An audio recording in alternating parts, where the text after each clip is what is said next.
All right, parents and my dear friends, can I have your attention, please?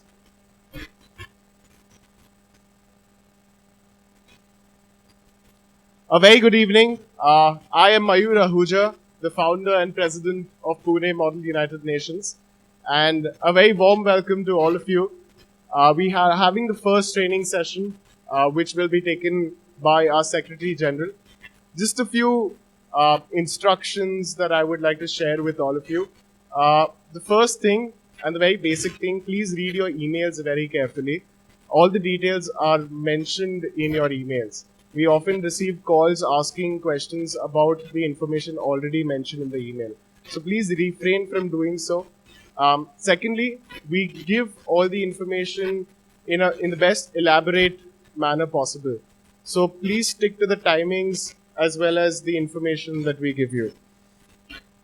I would also like to welcome all of you on the 15th of January at 5:30 p.m. for the opening ceremony of Pune Model United Nations 2016. We are having a lot of ambassadors who have been at the United Nations who are coming as chief guests. So it is mandatory for all delegates to come for the opening ceremony on the 15th January at 5:30 p.m. Without further ado, I'd like to introduce our Secretary General, Mr. Ashwath Komat, to take the first training session. Thank you so much. So, very good evening to all of you. My name is Ashwath Komat. I currently live in Bangalore and I'm your Secretary General for Pune Model United Nations 2016. Right. So, first of all, before I begin, how many of you are first timers in this conference? Wow, overwhelming a lot of you are first timers, which is great because this session is built especially keeping you in mind, right? So in that spirit, I'd like you to understand that you can ask me questions at any point of time, right? And more importantly, there are no dumb questions as such. There is nothing called a dumb question. Ask me whatever you want, right? You have any doubt, get it cleared as soon as possible. And yeah, you can see clarification with us even later on. The training sessions will be recorded on video and you can review it again. You can if you have any questions, you can send me an email. You can ask our organizing committee members, right? So let's now begin with the presentation we have. So then today's session is specific to something known as research sources and methods, because this seems to be a very important concern as far as delegates are concerned, especially for the first time, because you don't know what to read, what am I in the first place, what this competition is all about, right? So we'll start from the basics, the very basics. Okay, so what happens in an MUN conference? To begin with, you're representing a country. Your allotments have already been given to all of you, and I think it's been given since a while, so you know what your countries are, you know which committees you're in, right? So you represent a country. Now this becomes important in the coming slides. You will be discussing an agenda. The agenda is what we commonly what is the topic, so to speak, of every committee. Each committee discusses a different agenda.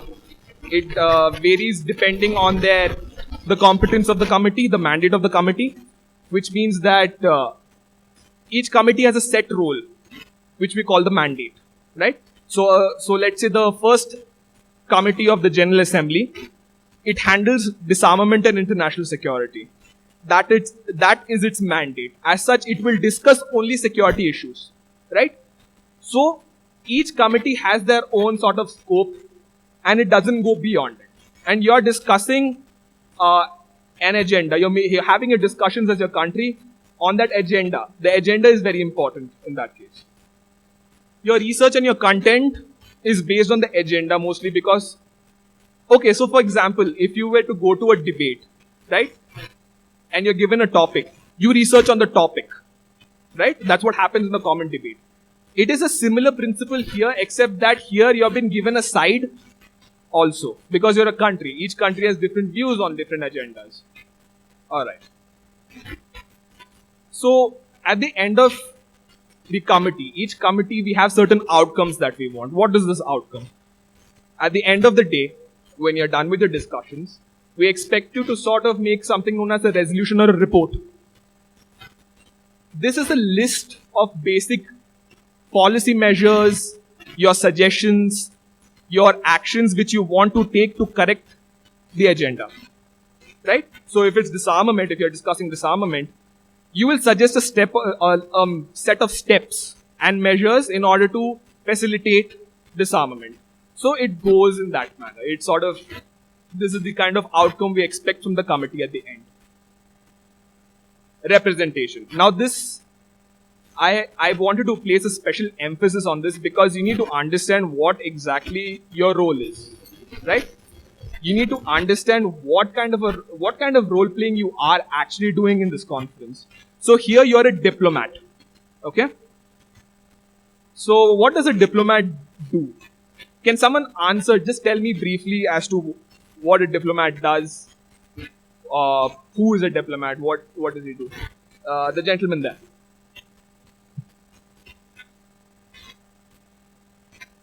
Right. Right. Anybody would like to add to that? He's completely correct.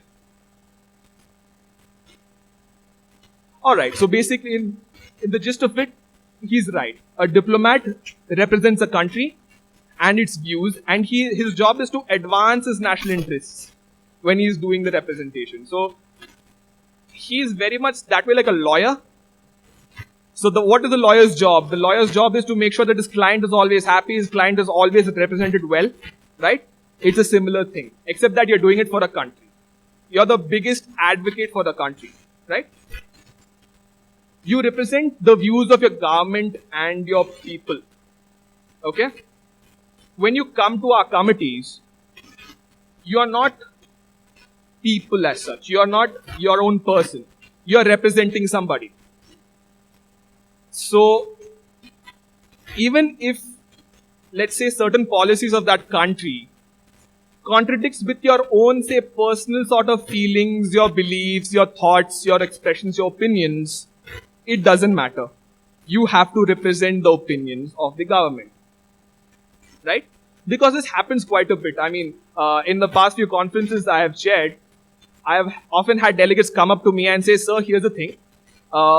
My country says that that we support, let's say it's the delegate of Pakistan. Delegate of Pakistan comes up to me and says, sir, I believe that Pakistan should disarm, but my foreign policy doesn't allow me to do so. What do I do? It's an interesting question, especially coming from a 7th grader. Of course, it's all new to her, right? And nobody has told her that, you know what, you're here to be Pakistan's advocate. If Pakistan tells you that this armament is good, you have to advocate it. In fact, you have to advocate it in such a way that everyone agrees with you. That everyone says, yes, Pakistan should keep its nuclear weapons. That's the job of a diplomat. Alright? Always advance your national interest. Keep that in mind throughout the conference. Of course, we'll be talking about representation again because we have to deal with something known as foreign and domestic policy. Right? Yeah. Are there any questions so far? Any confusion? Anything of that sort? Alright, fair enough. We'll again. Yeah. Alright. Now the approach to research. The reason I need to be very specific about the approach is because the approach is where a lot of people make their biggest mistakes when it comes to research. Right? So first and foremost, research requires time and effort. There are no shortcuts when it comes to research. I can tell you that. When it comes to research, you have to invest in time and effort and indulge in a lot of reading. Right? A lot. It is not possible for you to sort of cram it all in and then come. It is not like that. It is not a simple matter of cut, copy, paste. It is not. It is expected of you to understand the content that you're reading. Right? Because that's the whole idea behind it. The concept needs to be very clear when it comes to any agenda. The research should be more policy oriented than technical. Now this requires a little bit of elaboration. When I say policy oriented, why do I say that? I say that because when it comes to committee, a lot of delegates, they tend to be a little technical in the research. research the finer points. But you see, your member states, you are countries. There are certain actions you want to sort of conduct. There are certain measures you want to take. That has to be a matter of policy. That can't be a matter of, you can't describe the problem as such and leave it at that. You need to adopt, there needs to be a component of what you can do for the agenda, right? And what can you do? You can make policy. So that's why you have to sort of inculcate this approach, a more policy-oriented approach. What can a country do for this? What are the laws it can change? What kind of measures it can take up, right? Another thing, okay, I want to throw open a question to you when it comes to the whole idea of representation, right? Okay, so recently, India voted with the Russian Federation on a resolution limiting the benefits accorded to UN officials who were indulgent, who basically same-sex couples within the United Nations would have their benefits curtailed. Okay, Russia voted for this resolution. Russia voted in favor of this resolution, right? So in India, there was a lot of outrage saying that, oh, you know what, India can't support a measure which is discriminatory and draconian, so to speak. There was a lot of furor in the media over this. Can someone tell me why, in this case, the Ministry of External Affairs, which had to make the vote on India's behalf, is right? Bear in mind, this is not a philosophical moral discussion. We are not discussing the issue itself. But why is it justified for India to say yes to that resolution? Can anybody guess an answer? Just participate. It's alright if you get it wrong. But give it a shot. Yes, sir.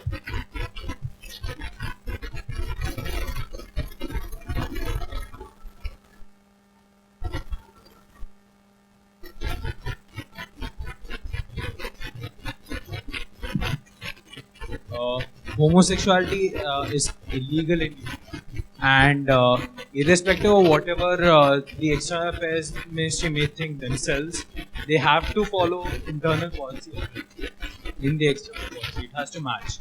Yes, that's the correct answer.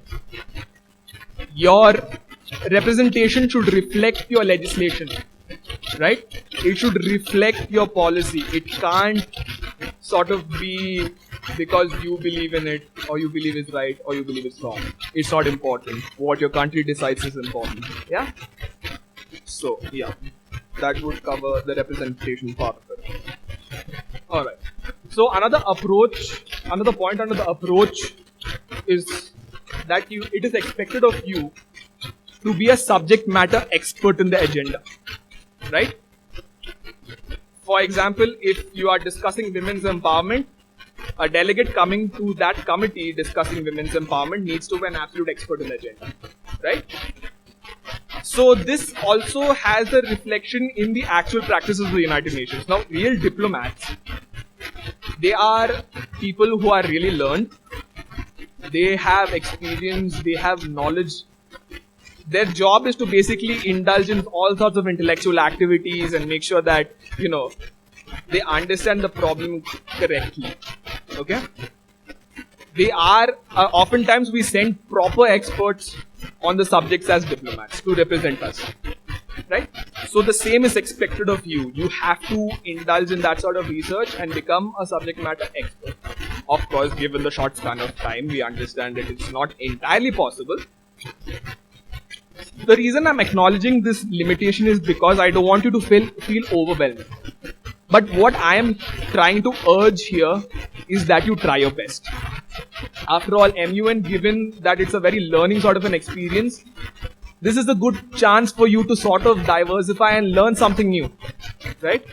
So use this opportunity and you have to research in that manner. Alright. How to conduct research on agenda?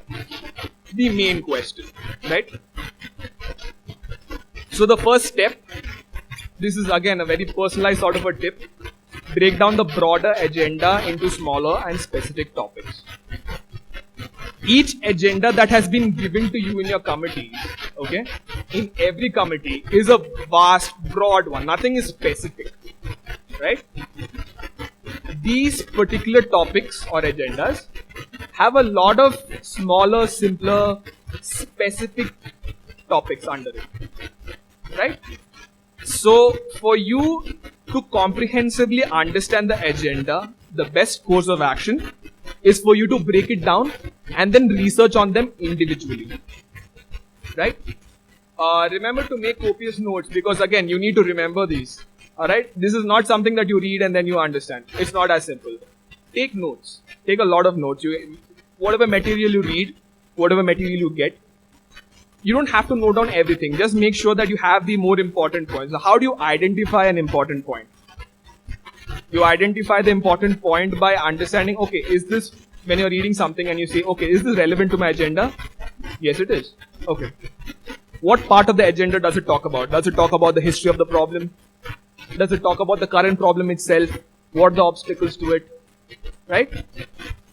What can I do regarding it? That is what you're supposed to be doing. That is what you're supposed to be noting down. Right? Any questions at this point? Okay. Oh yeah. And finally the glossary. Now a lot of you are first timers. This is applicable to everybody. If you are indulging in anything new, you have to you can use this anywhere, right? You have to find a glossary of terms. So a glossary of terms is basically a list of definitions, common phrases, terms, which is not known to the common public, but only within that subject matter, right? Find that. That gives you a lot of clarity right there. Because you know the terms, okay.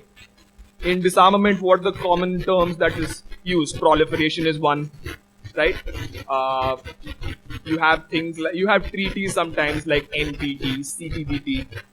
These are terms. These are terms which is very commonly used by experts and all. They just throw it as if it means nothing amongst themselves. But to an outsider, someone who's completely new to this, it's daunting. It's like, what is NPT? Why is this so commonly used? Right? So you need, once you have clarity on these issues itself, a lot of your problems just go away like that. You understand things. You start understanding things. Yeah. So when you're reading the material also, suddenly things get more meaning. Concepts are understood. Concepts are sort of, alright, this means this in this context. The context becomes clear. Right? So that helps you out in a much better way. Another thing I'd like to sort of add here is that, okay, have all of you read your explanatory memorandums that were circulated to you? How many of you have? Please raise your hands. Okay, not many. Which is fine. At this point of time, I understand a lot of you are sort of confused. You don't know how to start. So don't worry about the fact that, okay, I've not done my explanatory memorandums. I've not done my study guides. That's fine. You have time. You can start now. Right? In your explanatory memorandums, what we had sort of tried to inculcate is the basic issues that are to be discussed. Right? So we have sort of summarized the whole agenda in 2 pages for you. 2 or 3 pages. It varies from committee to committee.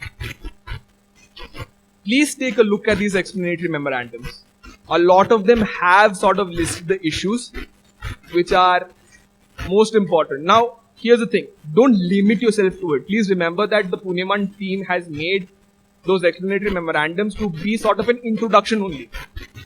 It's not enough. I'm just going to make that very clear right now. The explanatory memorandums are not enough for you to understand the agenda and the scope of issues that are covered under it. You have to sort of dig deeper and sort of broaden that. There are many more issues we've had to sort of leave out because of time constraints, space constraints, all that. So it's important that you have to enhance that. You have to broaden it. Right? Okay. Breaking down the agenda. So here's what I'm going to do. In the next slide, what I'm going to show is an example of how an agenda is broken down into smaller and simpler topics. Right? After that, the next 2 slides is devoted to a small exercise which I will be involving you all in. So the exercise is, there'll be the broad agenda. You will tell me what those topics are. Alright? Okay, so then the next slide is an example, of course, which is gender equality. I've taken a broad agenda which is not currently in any of your committees, right? So then if I were to break it down, I would say things like patriarchy's role in society, gender bias legislation, media's portrayal of gender, gender discrimination, management of gender perceptions. Of course, the list goes on. But these are the basic things I would break it down to, and I would research individually. So then if I were to put something known as, if I were to read specifically on media's portrayal of gender, I have some points, I have some measures, right? Similarly with other things also, with gender-based bias legislation, discrimination, again. Alright, so then from the next slide on, you will tell me what that agenda can be broken down to, okay? Alright, so we start off with nuclear disarmament. Who would like to go first? The gentleman there. Yeah. Countries currently with nuclear weapons. Okay, just a minute. We'll sort of write that down. Countries currently with nuclear weapons. Can I add one more? We'll stick to one at a time so that everyone gets a chance. Yes. Yeah. So,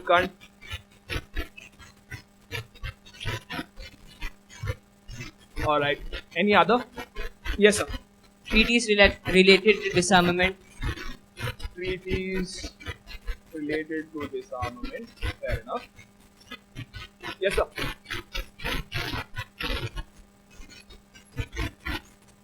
Yes. The relationship between disarmament and development. I heard you. Okay. Anybody else? We'll need say around 8 to go to the next one. Should I? Yeah, you. Alternate uses of the radioactive elements used in making the weapons. Alternate uses for the radioactive elements. Effects of nuclear weapons. No, just a minute, just one at a time. I need to address that. Okay, so when you suggested alternate uses, why I would not consider that is because we are considering nuclear disarmament, which is a very specific military sort of a connotation. What you suggested is a more peaceful uses sort of a thing, which does not actually fit into it. Right? Do you understand why I'm sort of saying that it cannot be, that it's important, you can research it, it will definitely help you. But I would say you have to stick more to the broad agenda. Yeah? Alright, anybody else? Effects of nuclear weapons.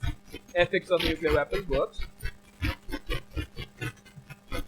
Anybody else? To maintain peace in the region, in the subcontinent. To maintain the peace in the region or subcontinent. Would you like to be a little bit more specific? See, where the disarmament is going to be a trouble in the region, to reduce the escalation, to reduce the tension, a treaty such. Okay, yeah. So then, A treaty like. okay, yeah. So then the treaties are already present. What I need you to do is perhaps, how do I even put it? Do you have anything? Can you make the wording a little concise? For example, if you take Indo-Pak. Yeah, no, I have understood your point, so that's fine. I have no issue with that. That's valid. I just needed to sort of make it concise. Or to reduce the Bharat's. Okay, so maybe confidence building measures. That is it. Advantages of nuclear disarmament.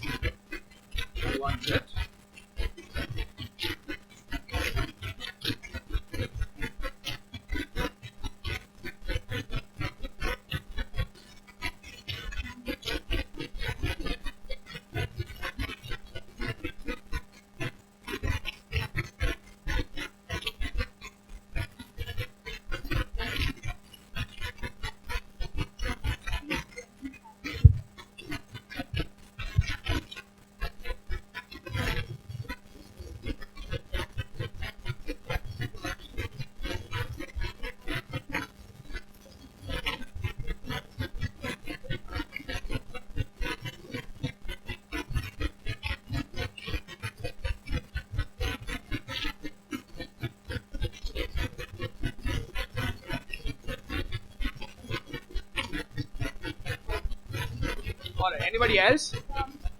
Now we have more participation. Yes, ma'am. Why there is the need for nuclear disarmament? The need for nuclear disarmament. Yeah, that's fine.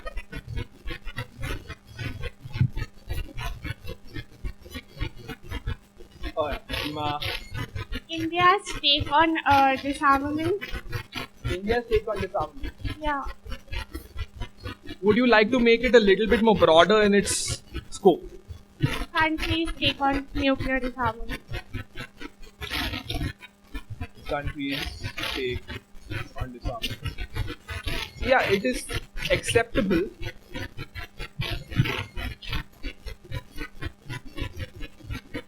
Okay. Countries strongly for or against disarmament. 1 minute. Where is it coming from? Yeah. Countries strongly for or against disarmament. Country Strongly for or against disarmament.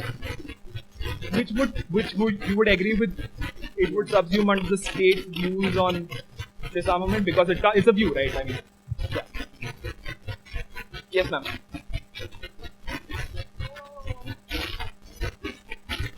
So nuclear weapons and their economic impact. All right. Anybody else? Yeah. Please pass the mic around. We'll skip this point. The security of the nuclear weapons in that country. Security of nuclear weapons in any country. That's a very good topic to discuss. Okay. All right.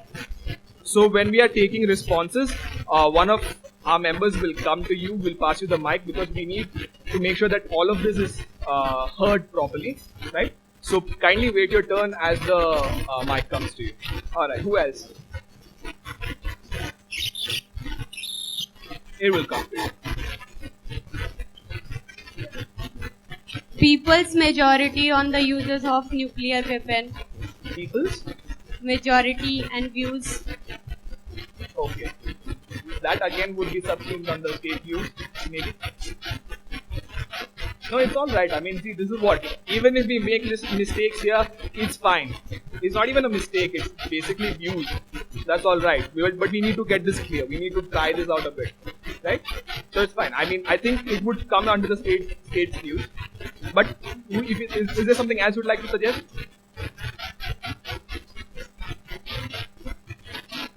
It's all right. Just say what's in your mind.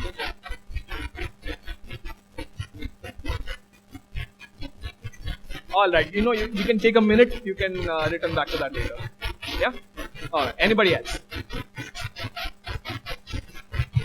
Moral reasons behind the disarmament done by countries which already had nuclear weapons like South Africa and Ukraine. Moral reasons behind why they disarmed themselves long back ago. Okay. So the last part you would say would come under the advantages. No, sir, because Israel, if you ask Israel to disarm, it would say now I have Palestine attacking me, I have all my three neighbors attacking me at once. You don't expect me to disarm because in that case I would be really in a very bad condition. So the moral reason for South Africa was because it had a prominent army at that time. It had no practical enemy and was economically strong. Fair enough. That I like that because it indicates a specific case study. Yes, you have sir. taken the case of South Africa. Yes, sir. The circumstances in which it had nuclear weapons, the circumstances in which it decided to disarm. That is good. So then those are lessons learned. Lessons learned can always be incorporated in your views. That's a very good sort of way to go. Anybody else?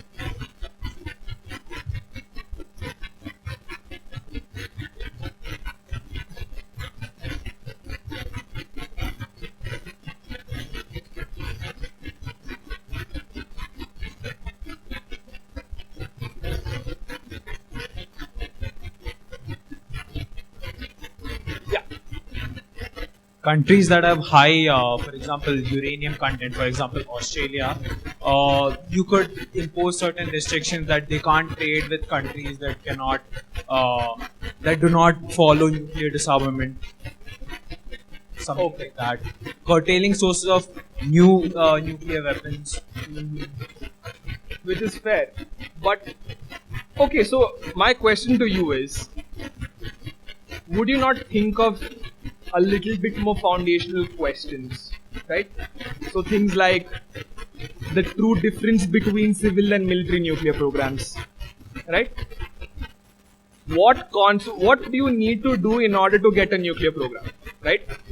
Things like that. So no, I take your point. It's completely valid. In fact, it's a very pertinent discussion within the current scenario. And yeah, I think it would benefit you if you did research on it. Anybody else? The lady there at the back. Oh, okay. Already. International policies related to nuclear disarmament. Ma'am, would you not sort of believe that it would come under the treaties? It would, right? Which is fine. I mean, there are other instruments as well. There are resolutions, there are reports. So I think that's a valid point. But as such, a broad framework is understood. Alright. Gentlemen, okay, yeah, recognize, alright. Why nuclear disarmament may not be entirely practical of disadvantages of nuclear disarmament? Yes, valid. Misuse of nuclear weapons by rogue nations. Misuse of nuclear weapons. It is fair. Yeah, it is actually valid. Anybody else? Yeah. There should be some limitation for using of nuclear weapons. Okay. There So should be limitations, some inaction behind it. which I think would be subsumed in almost the entire discussion. Because each stage we are discussing something to Yes, sir. help disarmament. In case of Iran, the United States put some limitation on they do not use the nuclear Fair weapon. enough, fair enough. They do not go behind it. That's Anybody else? Any other comments that you'd like to make? The gentleman, just give me a minute. Increase the taxes of radioactive material. I'm sorry? Increase the taxes of radioactive material. Increasing taxes. Increase the price. The price. Okay. Would you want to? Okay, the thing about the only problem with that would be that these are matters. Price is a matter of the producer country of uranium and stuff. If you are a producer of uranium, would you accept anybody telling you what price you should set on your uranium? See, it's okay. Again, this is how you start. This is how you begin. Please keep it coming. Okay, anyways, I think, are there any, okay, we'll take two final comments on the agenda if there are any. Yeah. Proper uses of the nuclear disarmaments. Proper uses. Proper uses. Okay, which again may not actually pertain to the agenda at hand, which is nuclear disarmament. But it's fine. It's fine. No problem. Anybody else? One last comment. Yeah. Like the reason a country has the nuclear weapon in the first place. Yes. So the basic circumstances in which any country has a nuclear weapon. When you're discussing disarmament, you have to understand that you have to create an environment where they feel safe enough to disarm. Right? The whole discussion. So then it's a very sort of an international security problem. And a lot of the discussions can happen right there. You can discuss solutions. That's where you identify the problem, and that's where corrective measures can be sort of implemented. So yes, that's definitely a very valid sort of a topic. Alright. So we'll go to so then we are done with 8. We are done with more than 8. That's good. I mean, I like the fact that you're able to contribute and you're able to try and you're not scared to sort of express your opinions on the issue. Right. So then we'll go on the next topic, which is in this case climate change. All right. So what do you think are appropriate measures for climate change?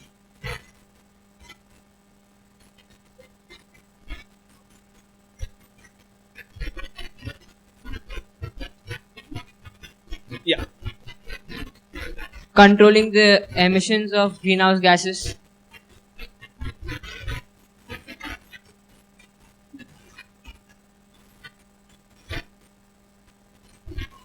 Okay. Any others? Controlling number of cars and vehicles on the road, and more use of public transport.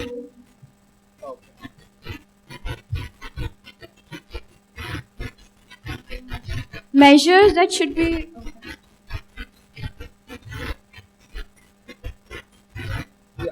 Yeah. the measures that should be taken to lower all the pollution that is currently there. Okay, yes. Alright, that's valid. Effects. Yes. The only okay. So as far as the climate change discussion is clear, currently the discussion on climate change is to focus that it does not increase rather than control the already existing pollution. It's just that it's looking to not increase, not to reduce the current pollution, right?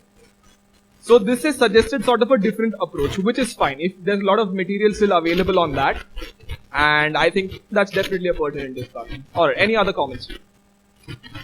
Facilitating treaties or deals to increase the sources of renewable energy and share them amongst countries. Can you repeat that for me? Facilitating treaties or deals Okay. to increase renewable energy. So the role of international diplomacy in climate change. Yeah. Right? Pretty, yes. Effects of climate change. Yeah. Effects of climate change. Yes, definitely.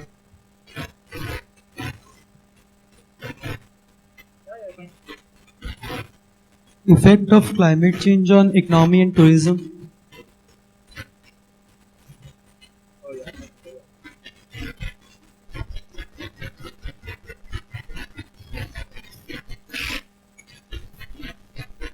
What did you say again? Economy and tourism. I'm very sorry for that. Yeah. Any other comments? Ways to harness new resources of energy. Okay. So renewables.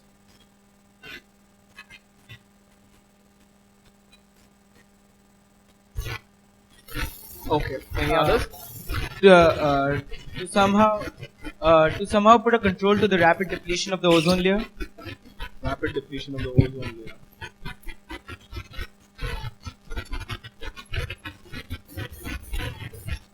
Yeah. Who's next? The reasons for climate change. I'm sorry? The reasons for climate change. Maybe you'd like to be a little specific.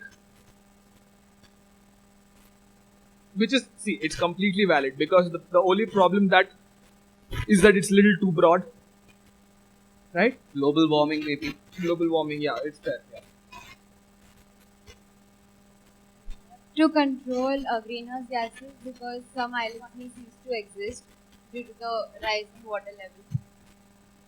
Okay, so the rising sea water levels and Yeah, so if we don't control the Okay. greenhouse gases, so consequences of climate change. Right. Yeah, I think the media can play a key role in kind of bringing out the people or the small-time entrepreneurs who are doing something. Like, for example, during the latest our Honorable Prime Minister's Man Ki Baat, when he spoke of a woman who sells solar lamps or rents them out, something like that should be brought out by the media so that more people can take up some kind of inspiration from it, and this should be promoted maybe. Right. Okay. So if you were to broaden that, you would suggest to say policy measures to help research, innovation, development of technologies that control? And I think some of them stem from the grassroots itself. Of course. That is understood. So this would be the rather broader topic that you will have to, because you can't be too specific, you can't be too broad. Right? So yeah, so then research, impetus, things like that. Yes, definitely. Increase in plantation of more trees. Can you repeat that? Increase in plantation, trees, greenery. Okay, afforestation, things like that? Yeah. Carbon sinks, afforestation, things like that. Yes, definitely. Dealing with the effects of climate change, how to deal with the effects on economy and tourism. I think that would cover under point 3, but still valid. Yeah. Where's the mic? launch more programs like Narendra Modi launched Swachh Bharat. So we can launch more programs. Okay, so government schemes, like role of government in climate change. Yeah. Please make sure that all of this pertains to the broad agenda. It has to broadly pertain to climate change. Yeah? The relation between population and climate. Relation between population and climate. So then it suggests that you need to work in other areas as well, not just specifically in the environment. the job of controlling the climate change should be equally on the developed nations as well as the developing nations. The very heated debate in climate change, which is known as common but differentiated responsibilities. Thank you. That's actually a very valid point. Knowing the factors that affect climate change or cause climate change. Valid, yes. All right. I think we have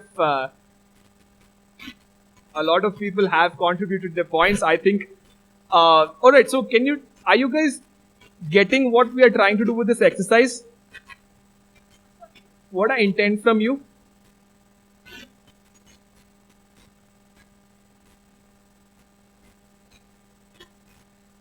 Are there any questions anybody may have at this point of time? Do you have a question, sir? No. Okay, go ahead.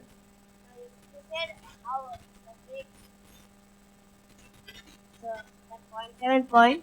Huh. That reasons behind that climate is changing in not in order.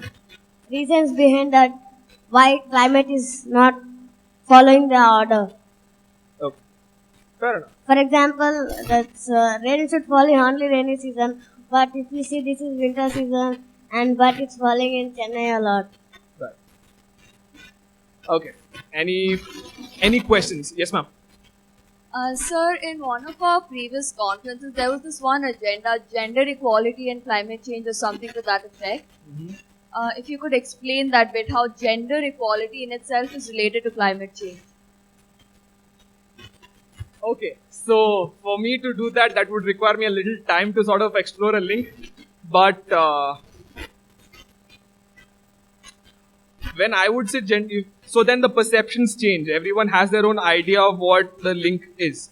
If it were up to me, I would interpret as that as the effects of climate change will have more of an effect against women, against other genders as such, because in any case, if you look at policy, if you look at most policy in the world, what happens is that it's very biased legislation, where it has a specific focus on any one gender, namely the male, right? In that sense, mitigation efforts will actually reverse itself and affect women more. Maybe that is sort of a link I would interpret it as. I'm sure the United Nations has its own interpretation, its own facts, its own research that it's already done for it. So yeah, I mean, have I answered your question adequately enough? All right, thank you, ma'am. Any other questions for this group here? I mean, you can ask me anything, as I said. Excuse me? Yes. I don't have a doubt on the point, may creating awareness, increasing awareness among all the states about, the climate change. You had a question about this? No, I don't Okay, have a this question. is the general comment you'd like to add. Yeah. Fair enough. That is an answer. Right. Increasing awareness about this, which is true. Ironically, that's that's one measure we suggest for almost everything. Increase awareness. Gender sensitization, climate change, disarmament, everything. Increase awareness. But definitely a very valid one.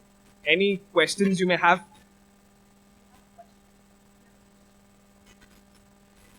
Yes, sir.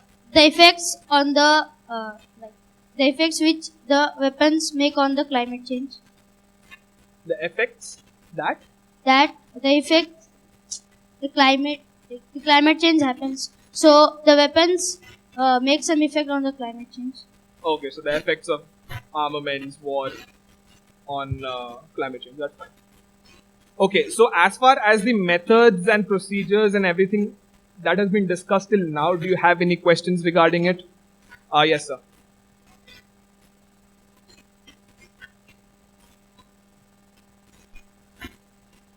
Just have a question. Like, aren't there chances while you're actually dividing the topic that you might go out of topic? Like, sometimes, like here, like in this, we're talking about climate change. You might completely end up in a completely different topic at this point if you're trying to divide it. That is so. true. How do you prevent from like? Okay, so there is a chance that when you're breaking down the agenda, you get a little carried away, and then you sort of go into tangents that is not really beneficial to you. That does happen. So here's So then one fail-safe that happens is that if it is really tangential in the sense that there is not much of a link, also very sort of a remote link, the number of sources available to you will reduce. By that itself, you will realize, okay, you know what, maybe this is not an avenue I'd like to pursue because there's not much research on it, there's not much points on it, I don't know much about it. I can't find things that will educate me about it. So that by itself acts sort of a fail-safe. But then what I would suggest is that when you're reading, when you're trying to divide it and you feel that, you know what, I may be going out of bounds, just read the agenda once again. Just read the whole title. Just ask yourself, why would this fit? If you're not able to answer that question as to why does it fit, even remotely, then you will sort of realize that, okay, this is not really relevant. So you have such fail-safes automatically. Okay, I have a question. As far as we know, the climate change, the United Nations has previously made many resolutions regarding the climate change. But do you feel where they were lacking so that they were not having any control over the climate change? Right. What the United Nations is lacking? I'm sorry, I didn't get your question as such. Actually, we have a legislation from the sort of resolution from United Nations regarding the climate change. Right. In previous years, we have that. So, what was the lacuna of the United Nations in implementing that resolution to other countries that we are like facing this climate change again and again, and it is getting very much like more dangerous for the people. Okay, so let me see if I have gotten your question correct. All right. You are wondering as to why previous action of the United Nations on any agenda has not been as successful that you have to discuss the agenda again. Have I got your question correct? Okay. So how would I answer that? Okay, so then I have to answer that in a little sort of a political sort of a sense. In the real world, what happens is that you don't make a lot of compromises because you're countries. Remember, you're all states. You're all fighting for your interests. You're going to have a clash. You're going to have a lot of clashes, right? So, I mean, one could blame political inaction and lack of will on politics itself. But as such, or maybe another alternate cause could be the fact that the United Nations has not sufficiently discussed the agenda, covered new aspects. Maybe new sub-problems have come up, which is necessitated. Actually, climate change is such an issue that I don't think so any country for the politics they deny to like accept such kind of resolution, because Right. climate is automatically affect the human as whole. I cannot say that no country as such will deny to accept climate change resolution for their country. So as far as the nuclear and all is concerned, not all of the countries around the world they have this nuclear weapons. But the climate change, if we see that climate change is such a topic that every country is related and every country is affected. So why the resolution, why the the measures which were taken by the United Nations was not effective? Why the United Nations is like repeating their actions again and again? So what is the use of United Nations then? I think that would be an excellent discussion if you were to bring it up when you come to committee, because it's important. It's important for you to understand that as well. Whether previous actions that happened during like when the discussion was there earlier in the real United Nations, why did that fail? What was lacking in them? That's actually a very good pertinent point, and a lot of scholarly literature would be available to you, which I would strongly urge you to sort of pursue. I think that's a very important aspect that you have touched on. Thank you very much, ma'am. Any other questions? Yeah, the mic will be handed to you.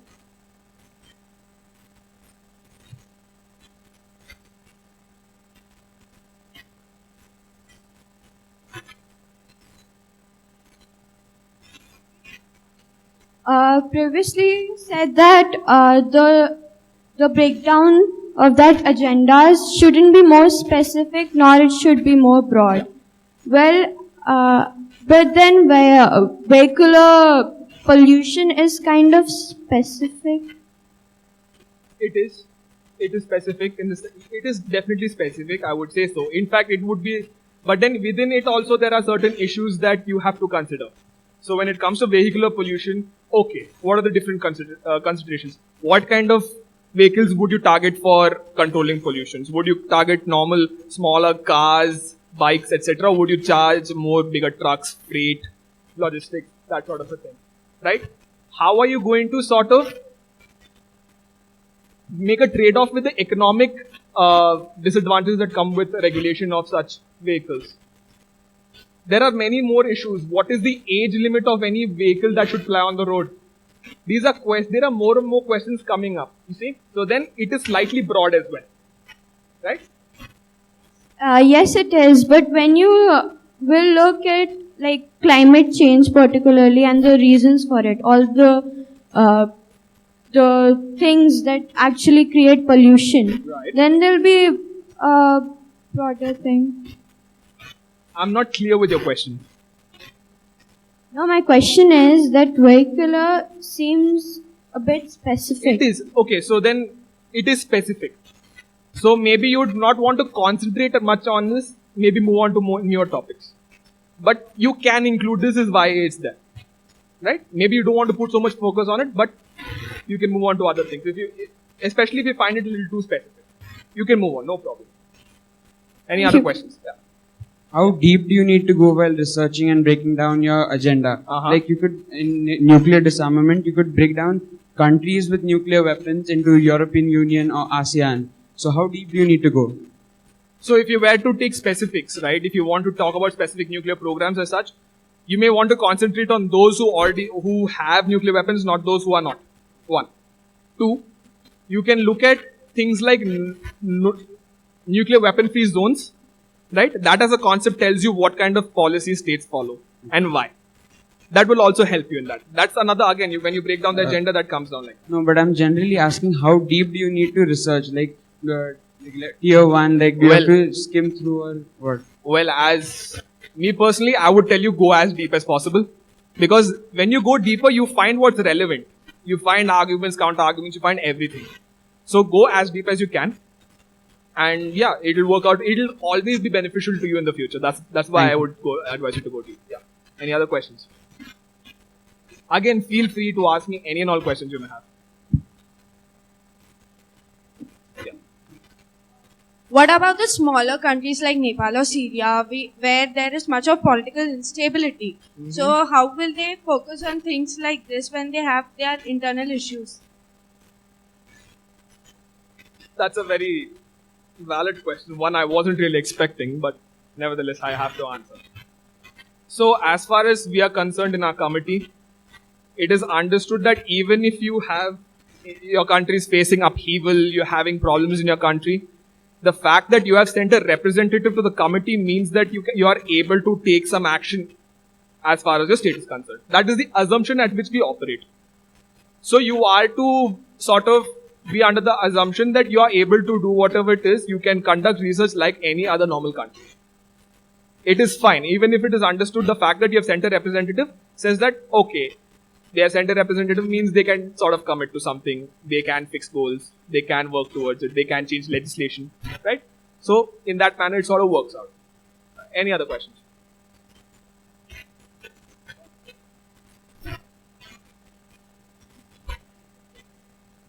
Would domestic laws be included in the agenda?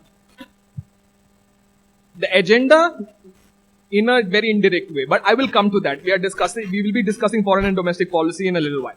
I'll get to that very in detail, don't worry. Alright, any other questions? So recently, this question is related to the topic but not related to United Nations. Okay.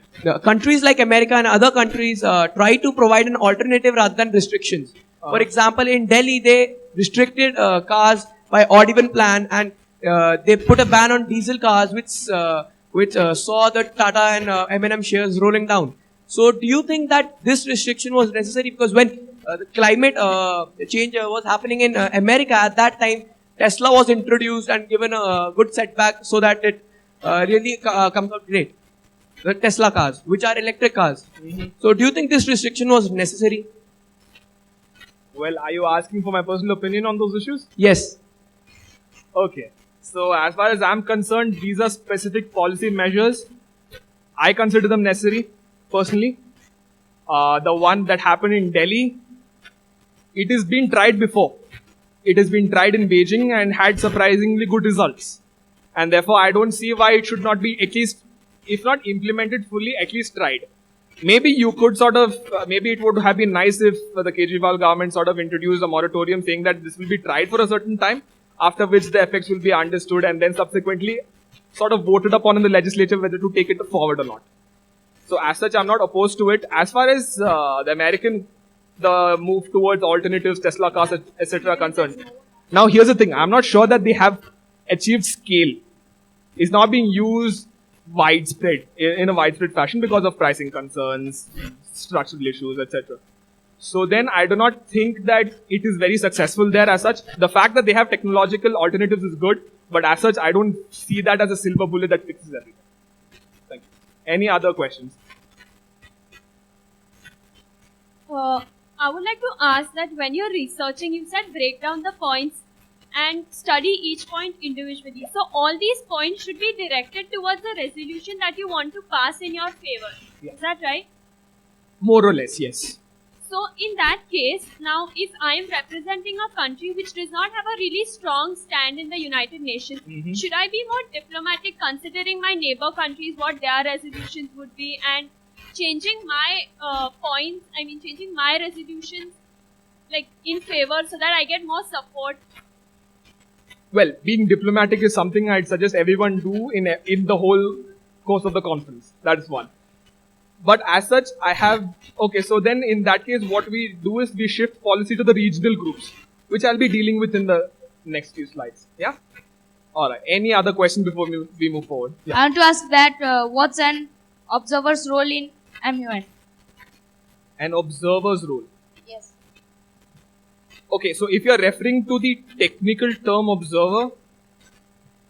I'm referring to Palestine. Oh, yes. Okay, so the role of the observer is simple. You can, it's actually a procedural question, but I will nevertheless answer that. Palestine, if you're an observer, any observer, you can be the Holy See, you can be the State of Palestine, you can be any other observer. What happens is that you are allowed to discuss anything in committee. You're allowed to even draft the resolutions. However, you're not allowed to vote on the resolution. You can do everything there is to an MUN except vote on the last resolution that comes. That is the only difference. May I ask why? Well, because they are not full members, it is understood that they don't actually have a stake in the issue. That they can't do anything about it and that is not expected of them. Therefore, it's sort of like an invitation basis that, yeah, you are free to come, look at what we talk about, even talk to us about it, offer us your valuable feedback, your suggestions, your methods, but you are not, but that ends there. You can't have a stake in what we decide. The decision-making process is where they're excluded from. Apart from that, they have full rights. Have I answered your question adequately? No? Okay. You can. Is there anything specific you want to know about it? I want to know why Palestine can't be the permanent member of. Okay, so then to put it very simply, its membership has been blocked by certain members of the Security Council. It has been vetoed. So if any resolution comes which says let Palestine be a member, certain nations have said no, which they have a right to under the UN Charter. Have I now answered your question? Still no? Maybe I'll get some clarity and I'll get back to you on that. Yeah. Any other questions? Well, we'll take one last and then we'll proceed with the slides. Like just because of the Syria, Iraq and Iran, so Libya is also getting bombed by them and facing a lot of problems. So on that, can the UN can provide some help with this? Can you repeat your question from the start? A little slowly, please. Because of Syria and Iraq and all of them, Libya is also getting bombed. Yes. So can the UN can provide some sort of help, or can they do something about it? That is a rather elaborate answer I can give, but I'll try to shorten it as much as I can. Right? So technically, yes, Libya was liberated because of UN action through two UN resolutions. One is 1970, 1973. Security Council resolutions, which sort of brought down the Gaddafi regime, right? The UN can authorize humanitarian action, but without the consent of the Security Council, it can't intervene militarily. So yeah, I think that is the most concise way I can put this. It's a very complicated issue. Again, I cannot. This is a little too small to like the answer is a little too short. But nevertheless, I hope you have understood the gist. All right. We shall now move. Excuse to me. Is there a question? Something? Yeah. Where? Oh yeah. Sorry. Are we expected to make references to the UN Charter while speaking? If you can, nothing better. It's such a huge document. Huge, not so much. But see, here's the thing. It's not necessary. If you can do that, it's considered that you are well read on the UN's laws, how it operates, and therefore you can provide a sort of like extra knowledge. It's good. It reflects well on you that you are aware about the United Nations. It reflects really well on you. Even I can't quote the charter very, very well, I must admit. All right. So now we'll move on to the next slide, which is the sources of information from where you can gather information and everything, right? So we primarily rely on UN sources, okay? So the first one I would like to suggest is something known as member states on the record. So what is member states on the record? Member states on the record basically is the page of the permanent mission of your country at the United Nations, right? Under each permanent mission, you have a list of resolutions you have voted for, your own draft resolutions, letters to the Secretary General highlighting your opinions, right? You have all sorts of information which pertains to your country and your vote in the agenda already present here, okay? Now here's the thing, at Pune Man, each of our agendas is an actual UN agenda, something that is already there, that's already being discussed in some way or the other. For most committees, you will definitely find a reference. You will definitely find a voting record. You will definitely find the views. You will definitely find speeches by your permanent ambassador to the United Nations and the other diplomats, right? So I think it's an essential source for you to understand where you stand and why do you have certain oppositions to positions? Why do you take a certain position? Why do you believe in something? So this sort of does a lot about that. The next is UN Pulse. Now the UN Pulse is sort of a supplementary service by the United Nations. They have sort of an RSS feed. So then they'll tell you the latest UN reports. The specialized agencies will give their reports. It's not an essential resource as such because it's more of supplementary. Because first of all, it's a little hard to find the reports. They just release it every day, every week. However, they update it. And some of them are very useful, especially for you, especially if you try to research on more related topics, right? So for example, how many of you are from the Economic Financial Committee? Okay, not many, but nevertheless. So when you're discussing something known as agriculture, food security and nutrition, and you have a reference to some other reports from the FAO, from the World Food Program, that helps. That gives you additional data, additional facts, additional policy options, additional constraints, all that. So then UN Pulse itself, again, it is not mandatory, but definitely take a look. Yeah. The UN News Center, of course, as far as we are concerned at Pune Man, the only things admissible as sort of references are UN documents. And that includes UN news reports. So this is understood to be sort of the most objective, unbiased sort of news reports that is available to us. And therefore, and you can read a lot, you can understand a lot more from news reports than from, like at least conceptually. I'm not saying that this can guarantee you anything, but it will definitely help you out. You have a question, sir? Just a minute, just let the mic come to you.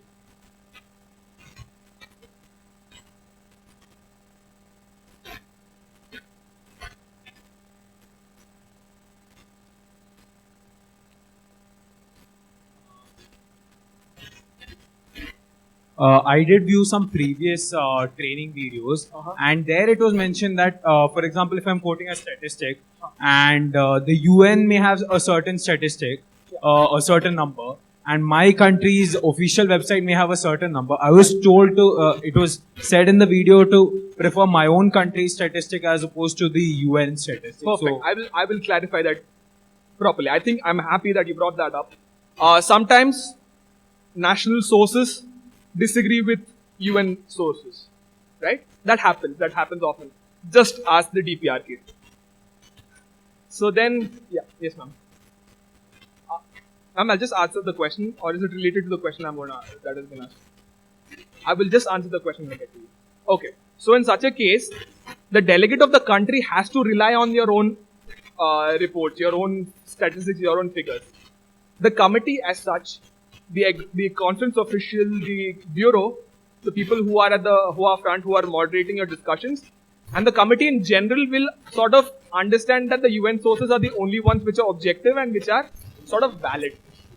But it is your duty to rely on your own facts and your own figures. Okay? That speaks to your representation. That, okay, you know what, I believe my statistics so much that I won't even recognize the international one, which is fine. That's what countries do. In real life, national law takes precedence over international law. That's a fact. That's why international law has been touted as ineffective, toothless, things of that nature. So, in that sense, you have to follow your own statistics, which is fine. Don't worry about it. The chairperson will recognize why you have done so. So, if you're worried that, okay, I'm going outside the whole ambit of the UN statistics and he will sort of mark me negatively or he'll view me negatively, don't worry about that. Don't worry about that at all. He'll understand why you did it. Yeah. Sir, I'm first time this Pune man. Yeah. So I know that I'm representing one country, and but in my book I'm in 8th standard. So I read about United Nations. So I know that there are 6 main organs. In Pune man, is there role of the organs in this also? I'm not clear with your question as such. So in United Nations has 6 organs. Yeah, yeah. So in Pune, modern United Nation, so is 6 organs taking place in this? No, not as such. Let me tell you why. We are simulating some of the organs of the United Nations. So the 6, why don't you tell me what the 6 organs are? Do you know the 6 organs of the United Nations? I'll try. You want to try? Sure, go ahead. Security Council, General Assembly, Economic and Social Council, the International Court of Justice, Trusteeship Council. Sorry? Trusteeship Council and? The Secretariat.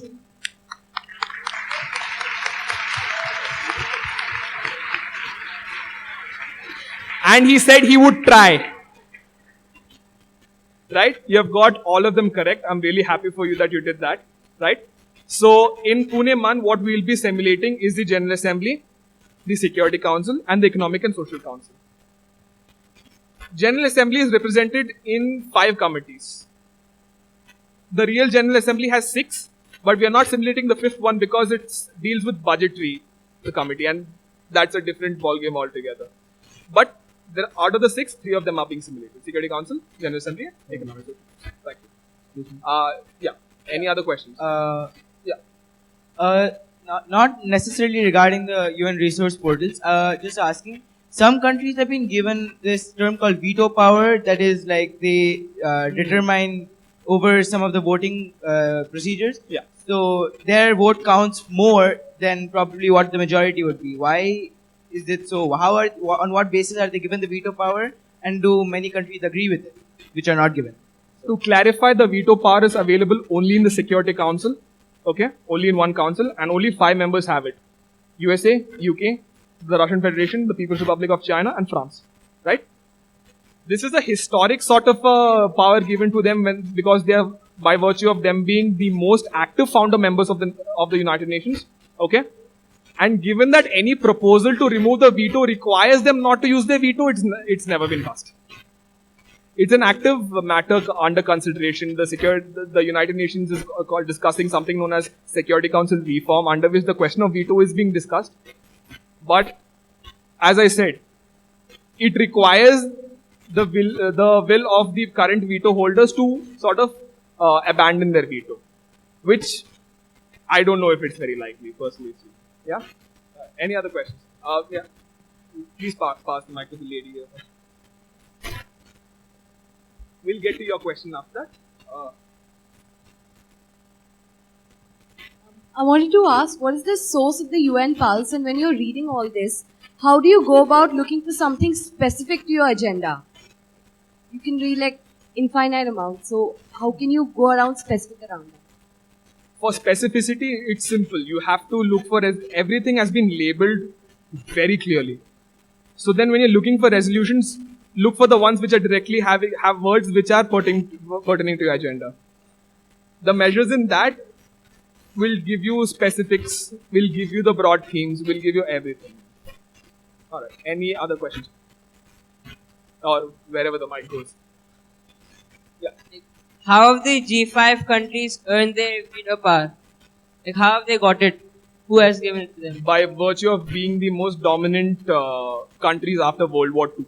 So they have decided it themselves. Yes. I mean, there is no easier way to put it. It's a complicated question, but the answer is yes. Can a country be promoted to veto power? Like if the majority agrees? Can a committee be? A country be promoted to veto power? Like if the majority agrees? A nuclear power is given the Not status. nuclear. Veto. A veto power. Yeah. Yes, it can. Yes, it can. Technically, yes, it can. Whether really is it going to happen? Left to observation, interpretation, all manner of speculation. Any other questions? Will the reports from Al Jazeera and Reuters report will be considered valid? For the purposes of you using statistics and arguments and facts to back it up, you can't use Al Jazeera and Reuters or any other news outlet which is not United Nations. Because even if in the eyes of the world it can be an objective media outlet, we still consider it biased. So Al Jazeera is still based in Qatar. Fine. So it has a Qatari bias. Reuters is based, I think, in France. So we assume there's a French bias. And same goes with BBC, with CNN, with any outlet, even however sort of unbiased they may be in real life. So to answer your question in a concise form, no. Any other questions? Yes, ma'am. A legal committee is a very general kind of a committee. Like, as in a country which is being represented may have so many conflicts which may be related to different legislations of that country. So, how do we decide that on what do we need to research? Like, legal committee, if there's somebody. Ma'am, for the legal committee this year, we have very specifically decided to talk about the scope and application of universal jurisdiction. Right? So, that is the agenda of the committee, and therefore you will research on that. You will employ this method to sort of break down the agendas under universal jurisdiction. Thank you. I want to ask that if any country is enemy of us, our country, and it's talking in favor of us in MUN, then what should we do? Talk in favor of his or against him? As I am Palestine and Israel is attacking on me, and in MUN it's telling that it's talking in favor of me, then what should I do? I should talk in favor of him or against him? Okay. I think what we'll do is I will revisit your question because I'm discussing something known as foreign and domestic policy.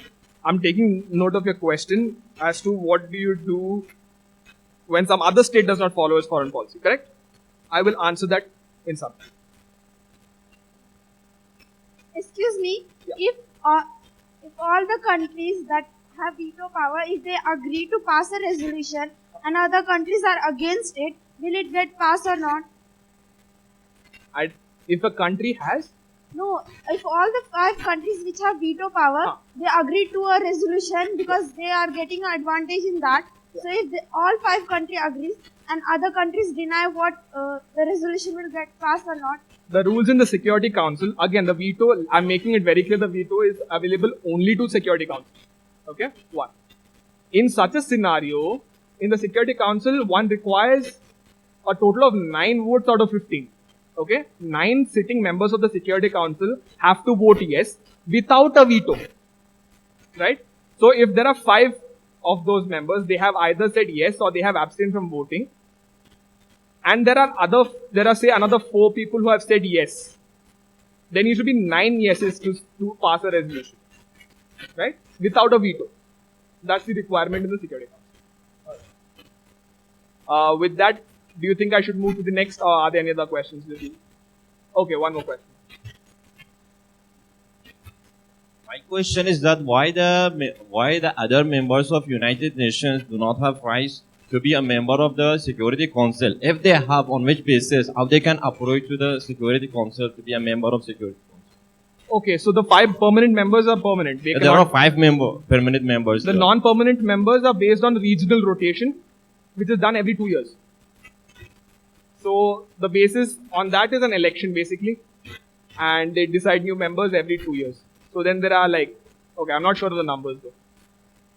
Alright, was that your question or was it something else? Actually, my question is that how they can approach to be a member of Security Council? There are only 5 countries. How you can approach to be a... Yeah. You're talking about the MUN? No, I'm talking about Security Council. The Security Council in real life. Yeah. As I said, all member countries are allowed to stand for elections. On the basis of an election, they are elected and then they are members of the Security Council. It changes. I'm talking very specifically about the non-permanent members. Thank you. They have a tenure of 2 years, which keeps changing. All right. Any other questions? What is the difference between the Committee on Peacekeeping Operations and the Counter-Terrorism Committee, other than the agenda? The very mandate is different. The scope of what they operate in is different. So then Counter-Terrorism Committee is more of, how do I put it, defining terrorism, identifying terrorist groups, ensuring compliance with certain resolutions. Now, I don't remember the resolution numbers exactly. I think there is resolution 1640. There is resolution, not 132. Okay, I'm not clear with the number of resolutions, but they have to ensure that states comply with it. So the CTC, what it does is, okay, this country, we had suggested some measures, they have followed this. So then they make a report out of that. Committee on Peacekeeping Operations decides on things like capacity building for peacekeeping forces, which countries can send, what kind of emoluments, money, all that is to be decided within this committee. Doesn't the research go hand in hand? Which one? The research. Isn't it similar? The what? The research for both the committees, isn't it similar? Similar, not really, because terrorism and peacekeeping completely different, right? So then it's a different scope of research altogether, different focus, all that. Thank you.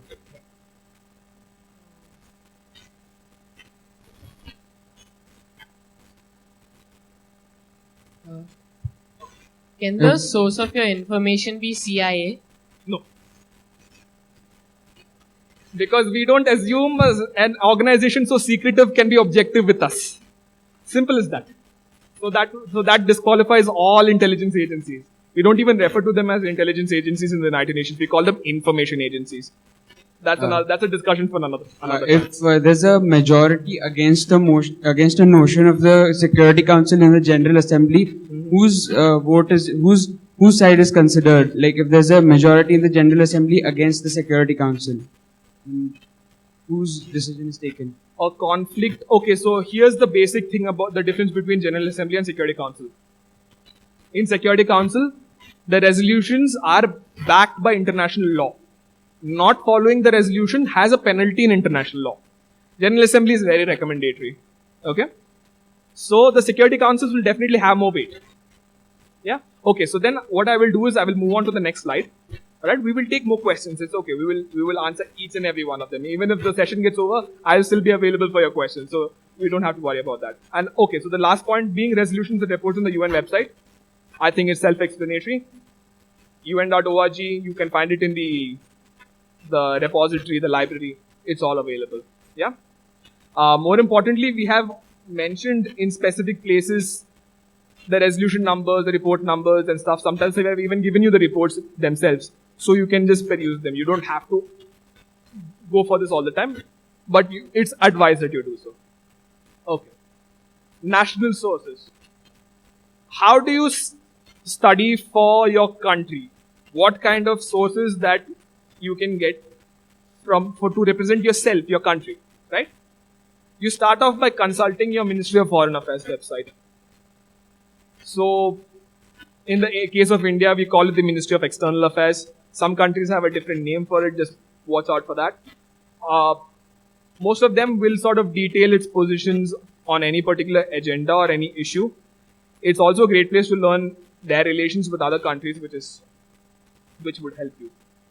So then the next avenue is the appropriate ministry under which your agenda comes under, right? So let's say you're researching on an environmental agenda and you're India. You will go to the website of the Ministry of Environment and Forests. You will see if they have any research already on it. You will see if there are reports, if there are some comments, if there are some circulars. You will see them. You will understand generally what your position should be, right? What your position should be, why you're adopting such a position, what are the limitations in your country to sort of take that measure forward, things like that. Oftentimes, what happens is that, especially if you're representing small states, it's hard to find your own Ministry of Foreign Affairs. Some of them don't maintain sites. Some of them have sites in local languages, right? Now, that clearly presents a problem. So, in this case, you have to find your closest and most relevant regional bloc, right? So, every country is part of organizations. So, every country has has membership with certain organizations. So in the case of India, we are members of several organizations. We are part of the NAM, we are part of SAARC, the South Asian Association for Regional Cooperation. We are part of a lot of organizations like that, and so is every country. Every country has either a geographical sort of a block or some interest-based block, right? So your best bet when your stand is not clear is to rely on some block which is the most relevant to you. So how do you identify this? Now, that's a little bit of a trick here. What I would suggest is, first of all, find out which are the organizations you are represented in, right? If it's a security issue, maybe you would benefit, if you are, say, a European country, maybe you would benefit by checking the NATO's website. Because what happens in regional blocks is, all they do is coordinate policy amongst each other, make sure that they all have a common policy. So you can always sort of take support from that. Okay, my stand is not clear, so I will support my bloc. If it's an economic committee, you may think of things like ASEAN, you may think of things like even SAARC, even Gulf Cooperation Council, things like that. Several organizations exist. Try to use that method. That always sort of works, right? And that again helps you because now you know who your friends are, who you have to ally with, right? Because you have common positions, right? Are there any questions regarding national sources? Okay, we can come to it. It's all right. Think tanks. Now, this is something that has never been advocated by Pune Mann in previous conferences. It is not advocated for the simple reason it's not admissible in the committee. But what you must take away from think tanks are something known as concepts pertaining to your agenda, limitations, analysis. More important is the analysis, right? So most states in the world have think tanks. Almost all do. When I was a delegate a few years ago, I had this, I was the People's Republic of China in a committee that was discussing South Sudan. At that time, it was a really sort of a hot topic then. And turns out the best research I could find was from a South Sudanese think tank. It's hard to imagine that, a country that in its own report says we don't have the infrastructure to transport peacekeepers from place A to place B has a think tank, right? But they all have think tanks. Most countries, as a matter of fact, have think tanks. And some of them produce some very good quality work. Their job is to basically do research and think about things and sort of inculcate that and publish reports, right? That's the job. What you are doing right now for an MUN, that's their life. It's best that you use the resources they provide you because they have their objective, they are learned people, they're scholars, right? And you can sort of get that. But see, here's the thing. The problem with the think tanks is that, again, they're recommendatory. They're suggesting something that is normative in the sense that it should be like this, but not what it is. You can look at the recommendations. You can look at the concepts because most of the language used in these think tanks are very easy. It's meant for the public to read and to understand issues. So then you can sort of understand the concepts and stuff behind this. But as such, do not use, don't, it's not advisable for you to cite reports like these in the committee because they are not recognized as such, right? Yeah, so then you can understand the background, the options, the concepts, and you can use the knowledge you get from here to sort of transplant it with your UN reports, right? So that helps you in a huge way. So some of the examples of think tanks. One is the Brookings Institution. Many famous think tanks are American. Now this is just it just occurs due to circumstance, but are very effective in the sense that they very lucidly describe a lot of concepts, right? So there's the Brookings Institution, there's the United States Institute of Peace. The INSS is an Israeli think tank, very specific to security issues, and again has good analysis, but again not objective because it has a very Israeli perspective. And same with the other USIP, Brookings, all of them have a very American sort of a perspective and therefore not objective to you. Because you need to verify whether your relations with the United States is actually good. If it's not that good, then having a US bias is not very helpful, right? Center for Policy Research, IDSA, are think tanks of India. CAS, in fact, is a think tank based right here in Pune, right? Center for Advanced Strategic Studies. And CSE, the Center for Science and Environment, is run by a very famous Indian environmentalist known as Sunita Narayan, who is very famous for discussing all manner of environment issues and science issues. It's very important. Chatham House, a British one. Gateway House is again Indian. And Quilliam Foundation. Now this is a think tank that has been a British think tank specifically sort of built to understand the effects of something called as radicalization, right? Just look at the variety and the kind of specifics, the subjects that they want to discuss and the kind of literature they have, right? These will help you understand the concepts. So definitely check them out. But again, please understand the limitations when you come to committee, right? Okay, yeah. So the word on sources is simple. The UN sources maintain primacy over all other sources. So the committee itself would believe just the UN sources as the most unbiased, objective, and therefore accurate sort of version of events, facts, figures, everything. You may use it from even affiliated agencies and the organization. So then the UN itself has a huge bureaucracy, huge number of hundreds of organizations under it, hundreds of committees under it. You can consider all of their reports. That's fine. We have a question for gentlemen there. Yeah. Can ISIS have a think tank? Sorry? Can ISIS have a think tank? Like, they are the Islamic State. It's not a state in a legal technical sense of the term, but I get your question. Can it? Given the fact it controls territory, it manages people. In fact, it covers almost all methods of verifying a state, right? So then a state is known by 4 components: people, government, capacity to make relations with other states, territory, and population. Except the ability to make relations with other states, it has all 3, right? So, does North Korea have a think tank? Yes. I'm certain they do. I'm not personally aware of it, but I'm certain they do. Because someone has to tell them policy ideas, right? Kim Jong-un is not a scholar himself. So, yeah. So technically it may be possible. They definitely have an English language magazine which they publish all sorts of intellectual pieces and whatnot. It's called Dabak. It's very interesting to read. It's horrifying actually, but yeah. Sir, if national sources are in regional or other language than English, then what to do? That is a very important question. I understand. A lot of delegates do face this problem. Unfortunately, okay, so here's the thing. Most regional organizations, they will have definitely one English language section. Most do, because not all of them speak the same language. Or else for them to make their policy options clear to the rest of the world, they will definitely have an English language option. If your national sources don't have English language options, go for the regional. More likely than not, they will definitely have an English option available for you. Yeah? Alright. Okay, and again, when you're using the sources by think tanks, use it to understand the concepts than sort of using it to further your arguments. Yeah? Okay. this year at Pune Model United Nations, we have taken a special emphasis to make sure that you have your research.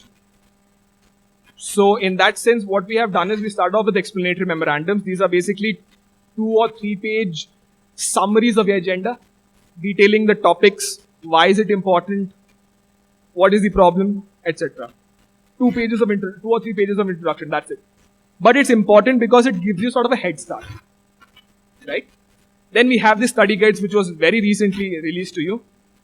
Now, okay, so then when it comes to study guides, I need to inform you of something.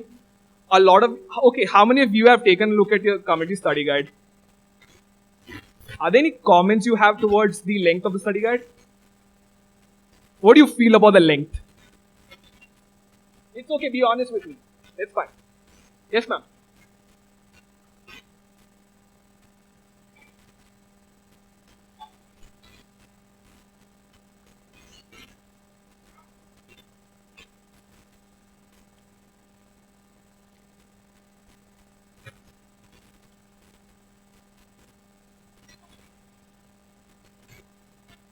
I had received at least 200 pages, and I think it will take a lot of time to read. This is the story for all committees. All your study guides are long. Okay? Don't think I don't know that. I made it. Yes, ma'am, you have a question? Is it important for a country to have a strong relationship with the permanent member of the UN to be the member of UN? If you're already a member of the UN, it doesn't matter. If you're going to be a member of the UN, it matters. Right?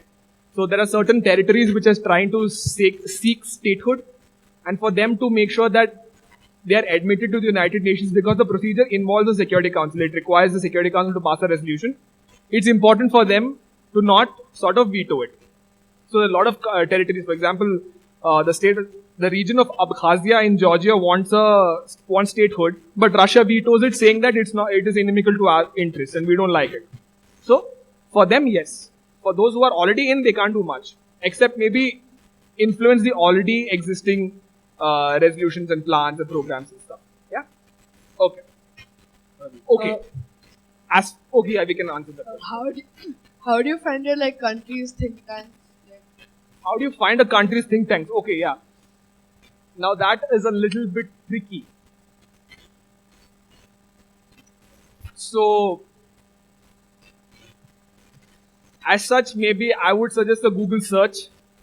I know it's not a very reliable sort of a system, but then again, there doesn't exist a mechanism to tell you. At least I don't know a list of think tanks that can help you out. But what you can do is maybe go to sites which are distributing sort of consolidated think tank reports. For example, there was a discontinued site. Now it's no longer in function, but there was something called policypointers.org. Okay? It used to publish all sorts of think tank reports all over the world.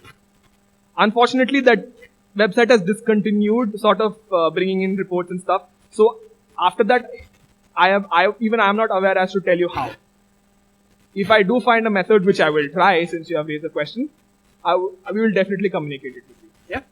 I'm so sorry about that. I mean, it's an important question, but then again, we are limited by what we can do. Yeah. To what extent can you target specific states? Oh, difficult question, but okay.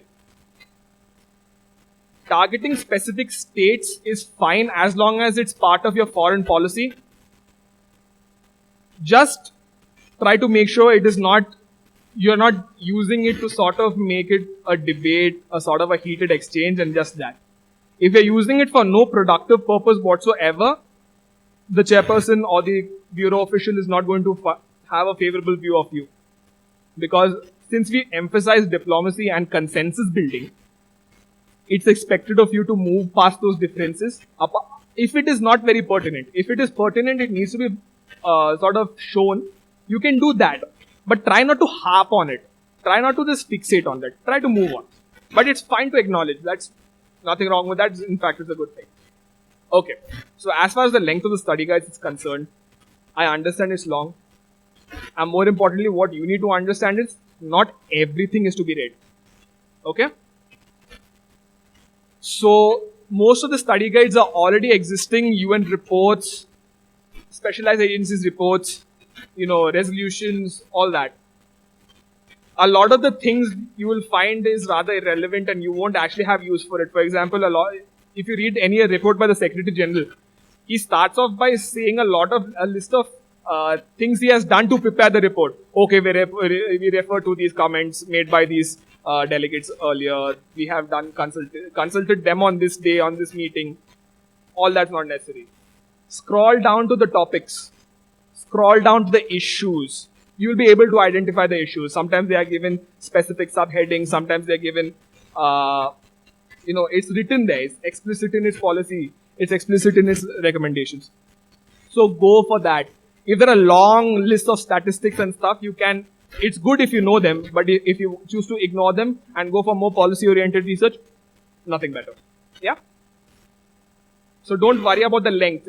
Keep scrolling if it's too much, if it's not enough, but try to go through the document at once. At least give it a cursory read. Yeah? And finally, the Pune Model United Nations Research Service. Now, this is a very new feature we have introduced. What we have done is that we have made sort of a blog and we have made reading lists for each committees, right? So the reading list will give you a list of news articles which we have found which will help you understand the concepts a lot better, right? These include all sorts of sources: Al Jazeera, Reuters, BBC, think tanks, other news outlets, opinions, everything. But again, this is not official. We are just giving this for your benefit, for you to understand concepts, right? Please go through them. We have made sure that they're sort of important for your agenda, right? You will gain a lot of lateral knowledge which you can apply in the course of your discussions, right? Okay, so we shall move on to the next slide, which is state research.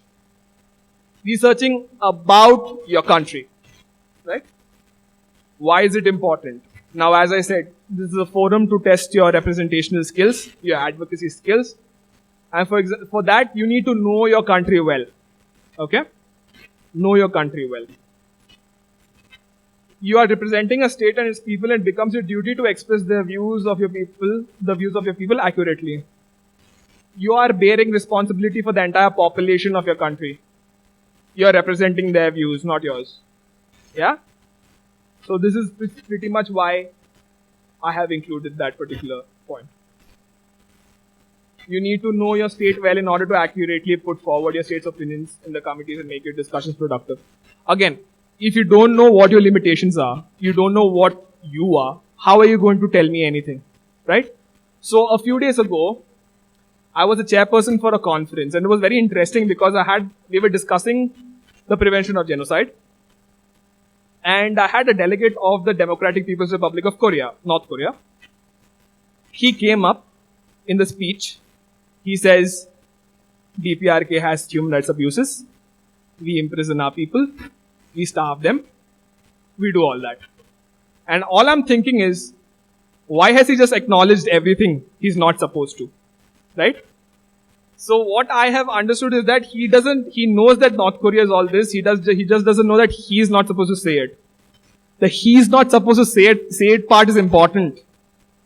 Don't say stuff which you're not supposed to say. But you need to know what are these out of bound areas, right? So this is important. You need to sort of understand your country.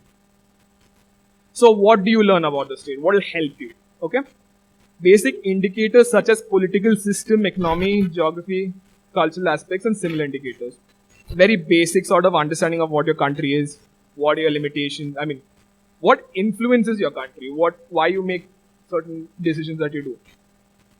In this sense, distinctions such as developed and developing countries, military superpowers, weak powers, small states, island states, these are important distinctions, right? This will have a role to play in why you decide to do something. If you're discussing climate and you're an small island developing state, you're going to have a different view from, say, the United States, right? So it's important for you to understand this. Again, don't delve into extreme specifics. I don't want you to be able to tell me the political analysis of the next election of the country. It's not necessary, right? The foreign policy of the state, how you conduct your relations with other states. Again, this one I will sort of come into a little detail in a while. right? It's regional blocks. Now, I told you the reason why it's important. You need to know who are your friends, your allies. You need to know who represents the positions that you want. And also because if you don't have common positions, who do you want to approach? Who will help you? Who is relevant to you? It's important. The Constitution. Why I would suggest that you find a copy of the Constitution. Again, this is optional, but I highly recommend it because you need to understand the kind of values that is incorporated that your country believes in, right? The values are important. Now, yeah, so then I don't think that needs a lot of explanation because we know what it means. Legal systems, what do they enshrine? What kind of a system do they believe in? Important. Pay more attention to its basic principles and values. So a state which is not a democracy need not advocate for the benefits of democracy. Things like that. The other research. Now again, it's beneficial if you know this. I would strongly urge you to, because this helps, this has its own roundabout way of coming to your aid when it comes to the committee. When you're proposing a resolution, you need to make sure that it's relevant. It can work within the UN framework, right? So you need to know what the UN bureaucracy is, which committees it reports to, things like that. So it's good if you could find something on that. There is one publication by the United Nations itself. It releases every year. Unfortunately, it's a paid book, but I wish it was free. It was called Basic Facts About the United Nations. Accurately talks about the committees, the mandates. Of course, this is available generally also for free, so you can do that. The mandate of the committee. Again, the mandate of the committee is basically what your committee can do, right? What your committee has the authority to do. For example, a delegate asked me, what is the difference between a General Assembly resolution? I mean, what happens, which takes primacy? The Security Council does. Why? Because it has the mandate. It has the mandate to enforce actions, while the others are recommendatory. They are there for ideal practices, the best practices, model legislation, things like that. If you need to know these differences in order to effectively suggest something, right? And the past actions which the UN has taken up about the agenda. Now that is again self-explanatory, and I think you can see it in the previous resolutions, reports, etc. So then it's pretty much covered that way. Are there any questions you may have about anything so far? Don't feel shy. It's okay.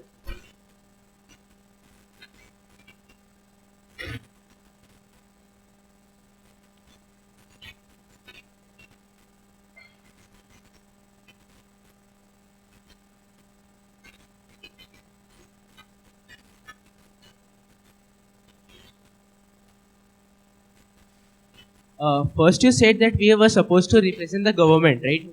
As a delegate. Yeah. But then you said we are representing the people's view of our country. I didn't get your question. First you said that we were supposed to represent our government, like as a delegate. Mm-hmm. Then you said we were supposed to represent the people's view, the people of our Okay, so to make that clear, it's a good question that you asked me, because sometimes it is understood that the view of the government is different from the view of the people, right? That's what you're hinting at. In such a case, you're still to represent the views of the government, okay?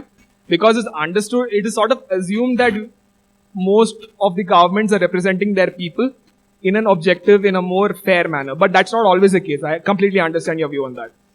But as such, to make it very clear, you are representing the government's views officially. Thank you. Any other questions?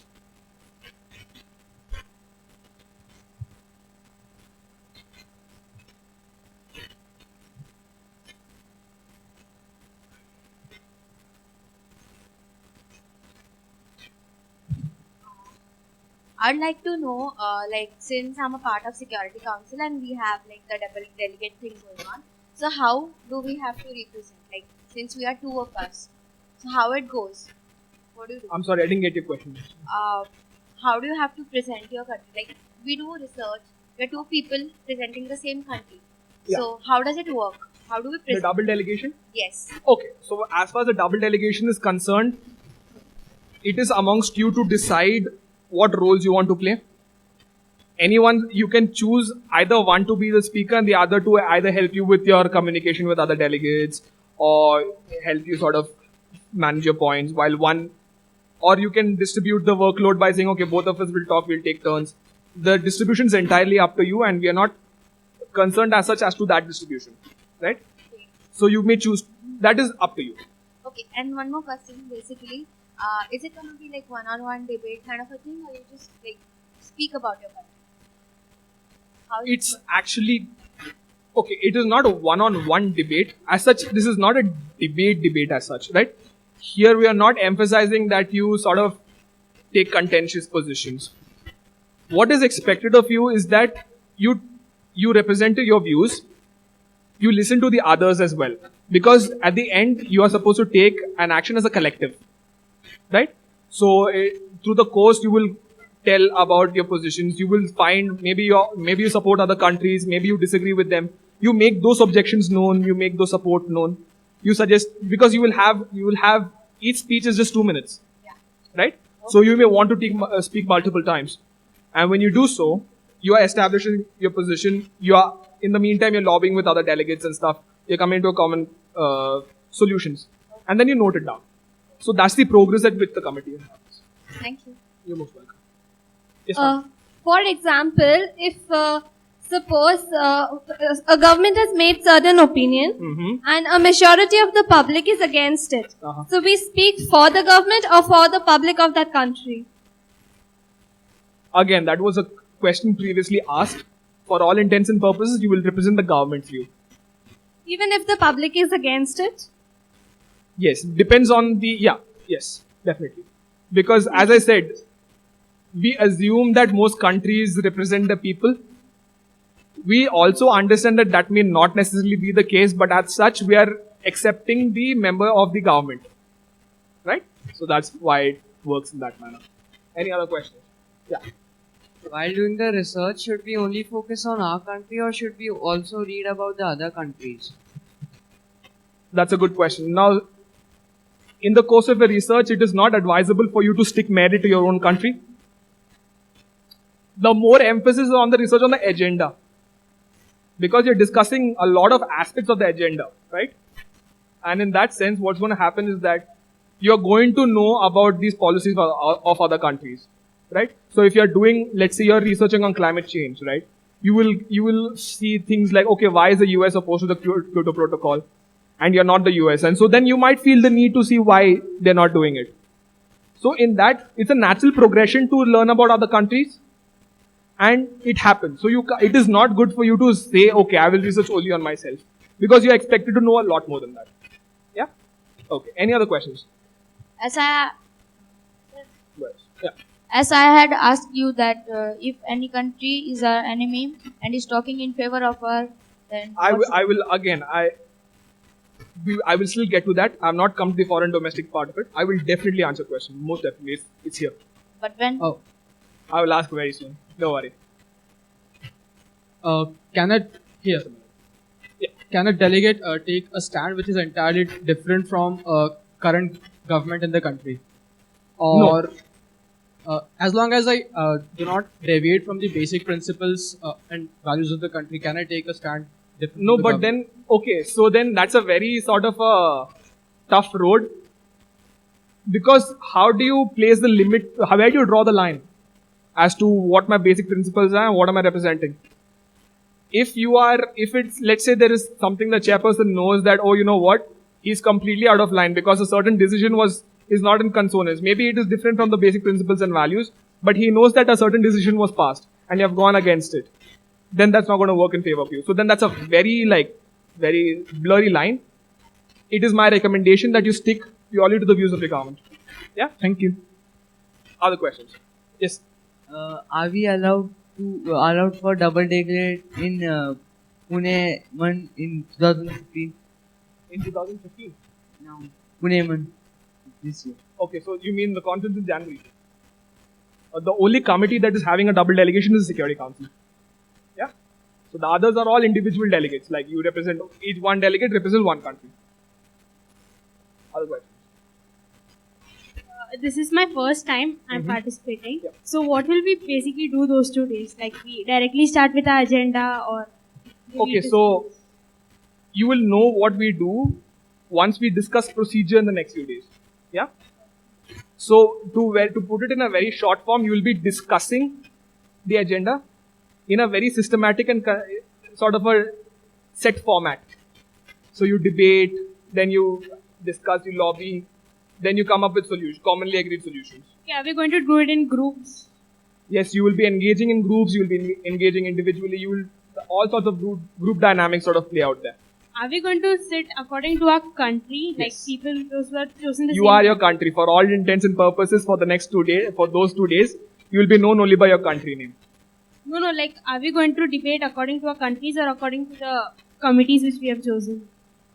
So you speak, first of all, any speaking is not mandatory, right? You have to give your name to the general speakers list to engage in the debate. Again, I'm certain you will get some clarity on this once we discuss procedure. I'm certain about that. Yes, ma'am. How do you put forward a resolution? Okay, so the resolution writing process again requires me to sort of take it up next time because it's a little bit complicated. But as such, the only thing that needs to be followed is the set format, right? So the set format is available with us. We will circulate samples, or the chairperson in any case has to explain it to the delegates at the beginning or even at the end. So then that will be completely taken care of later. However, your resolution contains 3 parts. One is who are the part of this resolution, who agrees to this resolution, and then the second part contains the certain facts, certain reports, the papers that have been taken into consideration while making this resolution, right? And finally, in the third part, you will discuss the recommendations, the suggestions, the options that are available to you, and the policies that you want to implement in the future. So that would constitute a resolution in a very sort of crude and a concise format. One more thing, like it's not anything related to the resolution, but if you want to discuss a topic, like you want the entire committee to discuss that topic, how do you bring that about? A topic as in apart from the agenda or within the agenda? Related to the agenda, but like maybe it's not directly brought about in the resolution, but you just want to discuss it. Alright, so as such, we do not have the procedure to bring attention to certain specific topics. But what we will be relying on is the chairperson's direction. So the chairperson will try to bring about a specific focus in committee. He or she will say that, okay, you know what? I think it's important to discuss this issue now.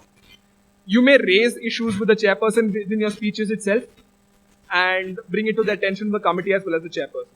And by that, there's a certain focus, there's a certain specific sort of direction in which the committee will head. Yes, ma'am. Just a minute. Basically, in your report, initially you'll present what research you have done and what are the facts and the present policies. You'll discuss about them. I'm sorry, I didn't get your question. When you're presenting, you'll be talking about the facts and the policies of your country which are already present. But you mentioned that you'll be giving up recommendations as well. So will those be personal or will those be like what your country might have stated somewhere and then you are trying to convey it? Is it like that? It is the latter. Again, nothing is personal. Absolutely nothing is personal. Even if it's like you're doing it for the good of the country, you want to speak it on behalf of them, but you can't put it if it's personal.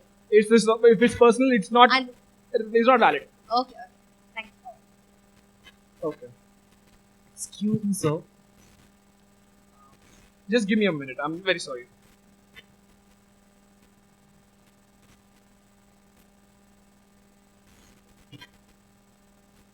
Yeah. All right. I think. Oh yeah, we had a question. I'm so sorry. I would like to ask a question that if a country like Yemen has two types of governments, like one democracy as says, and different is a coup. So the delegate will speak for whom? For the coup or the democracy leader? Okay, to clarify, the question is about what do I do, especially in situations where my country is facing civil war and there is no sovereign control, correct? Yes. In that case, the officially recognized person by the United Nations is the one we listen to. So who is that? Mostly, in your case, it would be the representative of the Mansoor Hadi government, I think. Yeah, definitely. You can't represent the Houthis. You have to represent. But they will be forced to agree with the coup, whatever the coup say. That we have to represent, the government is being ruled by the coups.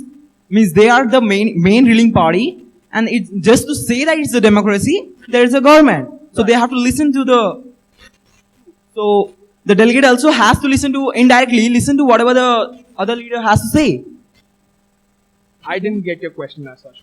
That a delegate, if you say that it has to listen to the government, like democracy, it is indirectly depending on the other leader, which is the coup. So it's indirectly coming from the whatever laws are being made. The delegate says it's indirectly comes from the coup's point of view. Yeah. Okay. So why not directly take from him then? The delegate should speak for him directly then, in place of just saying for sake of saying for the government and speaking to be forced to say something like further. Why not just directly for the coup? Like take it as not a democracy. Don't say it is as a democracy. Directly take it as. Yes. See, as such, when we are understanding representation, right? We are counting you as a member of your Foreign Affairs Ministry, okay? Who is appointed by the government, the ruler that is there. If your country is in civil war and there is no sovereign control and yet you have to sort of listen to a lot of sides, it's still important to listen to who's in charge. Who is de facto in charge and whose government is recognized by the United Nations. Okay? You need to check for that. Who does the government recognize? Sorry, who does the United Nations recognize? Right?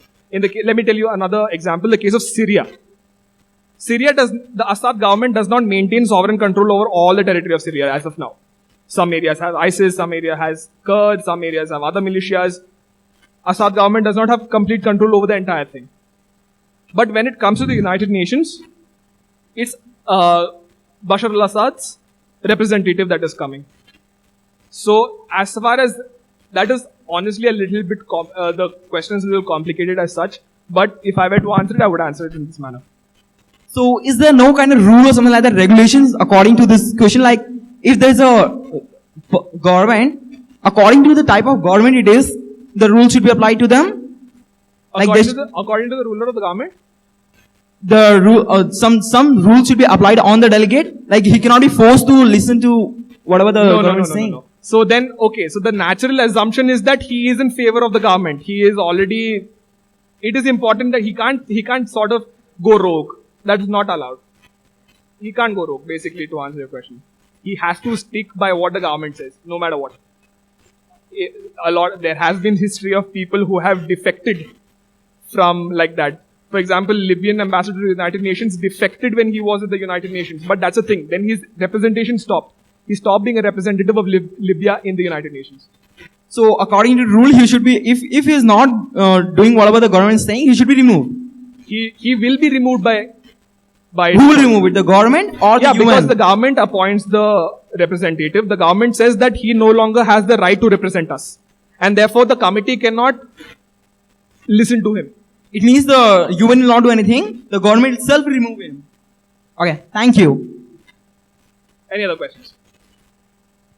Oh. Yeah. Okay. Is there any other question? Okay. Alright, so then another very common sort of a question we get is, how do we start the opening speech? What is an opening speech to begin with?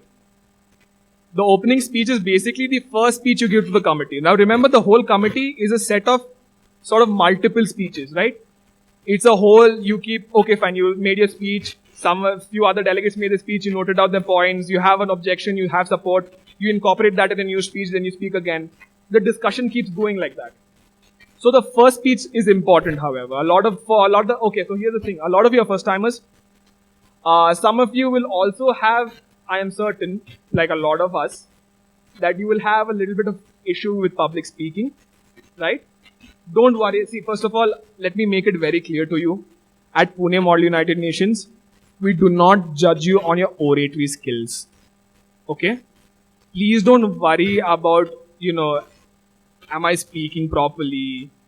Am I presenting myself properly? Your chairperson is obliged to listen to every word you say. Okay? I will make sure to that. Don't worry. So don't worry if you're like a little shy of public speaking. Make your speech. You're allowed to read your speeches in committee. You're not bound by extempore that you have to come, you have to speak extempore, you have to be sort of, you have to be deadly in your public speaking skills. Not necessary. Right? This is a general rubric to help you give that start.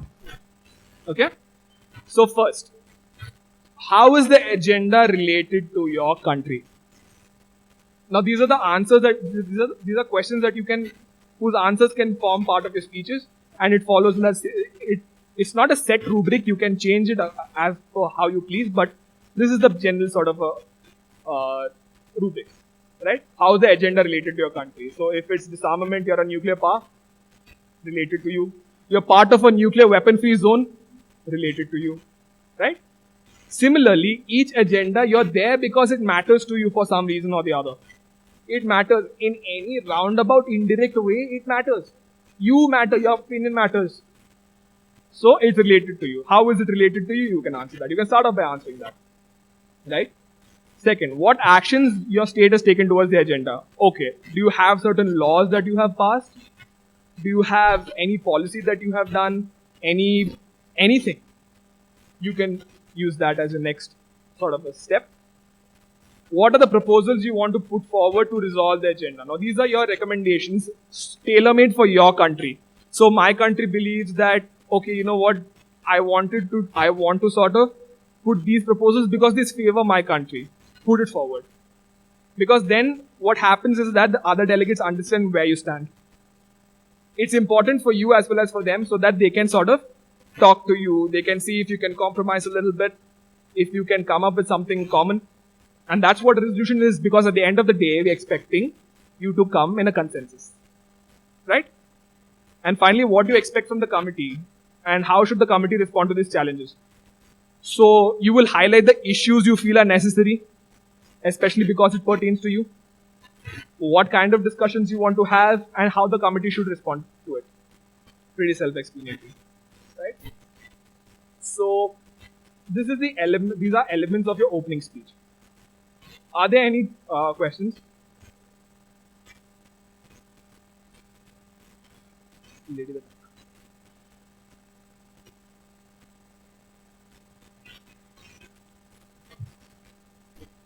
Will there be a time limit allotted to the delegate to speak? Yes, in the general speakers list, the time limit allotted to you is 2 minutes. Each speech is 2 minutes, basically. Any other questions?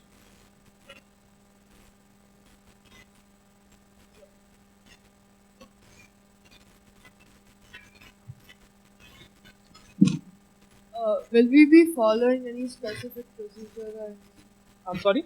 Will we like follow any specific procedure? Yeah, we are following something known as the UN for MEN procedure. The procedural details will be discussed on the 20th. Any other questions so far? Because, yeah. So, do you have any questions from start to end of the presentation? Anything at all?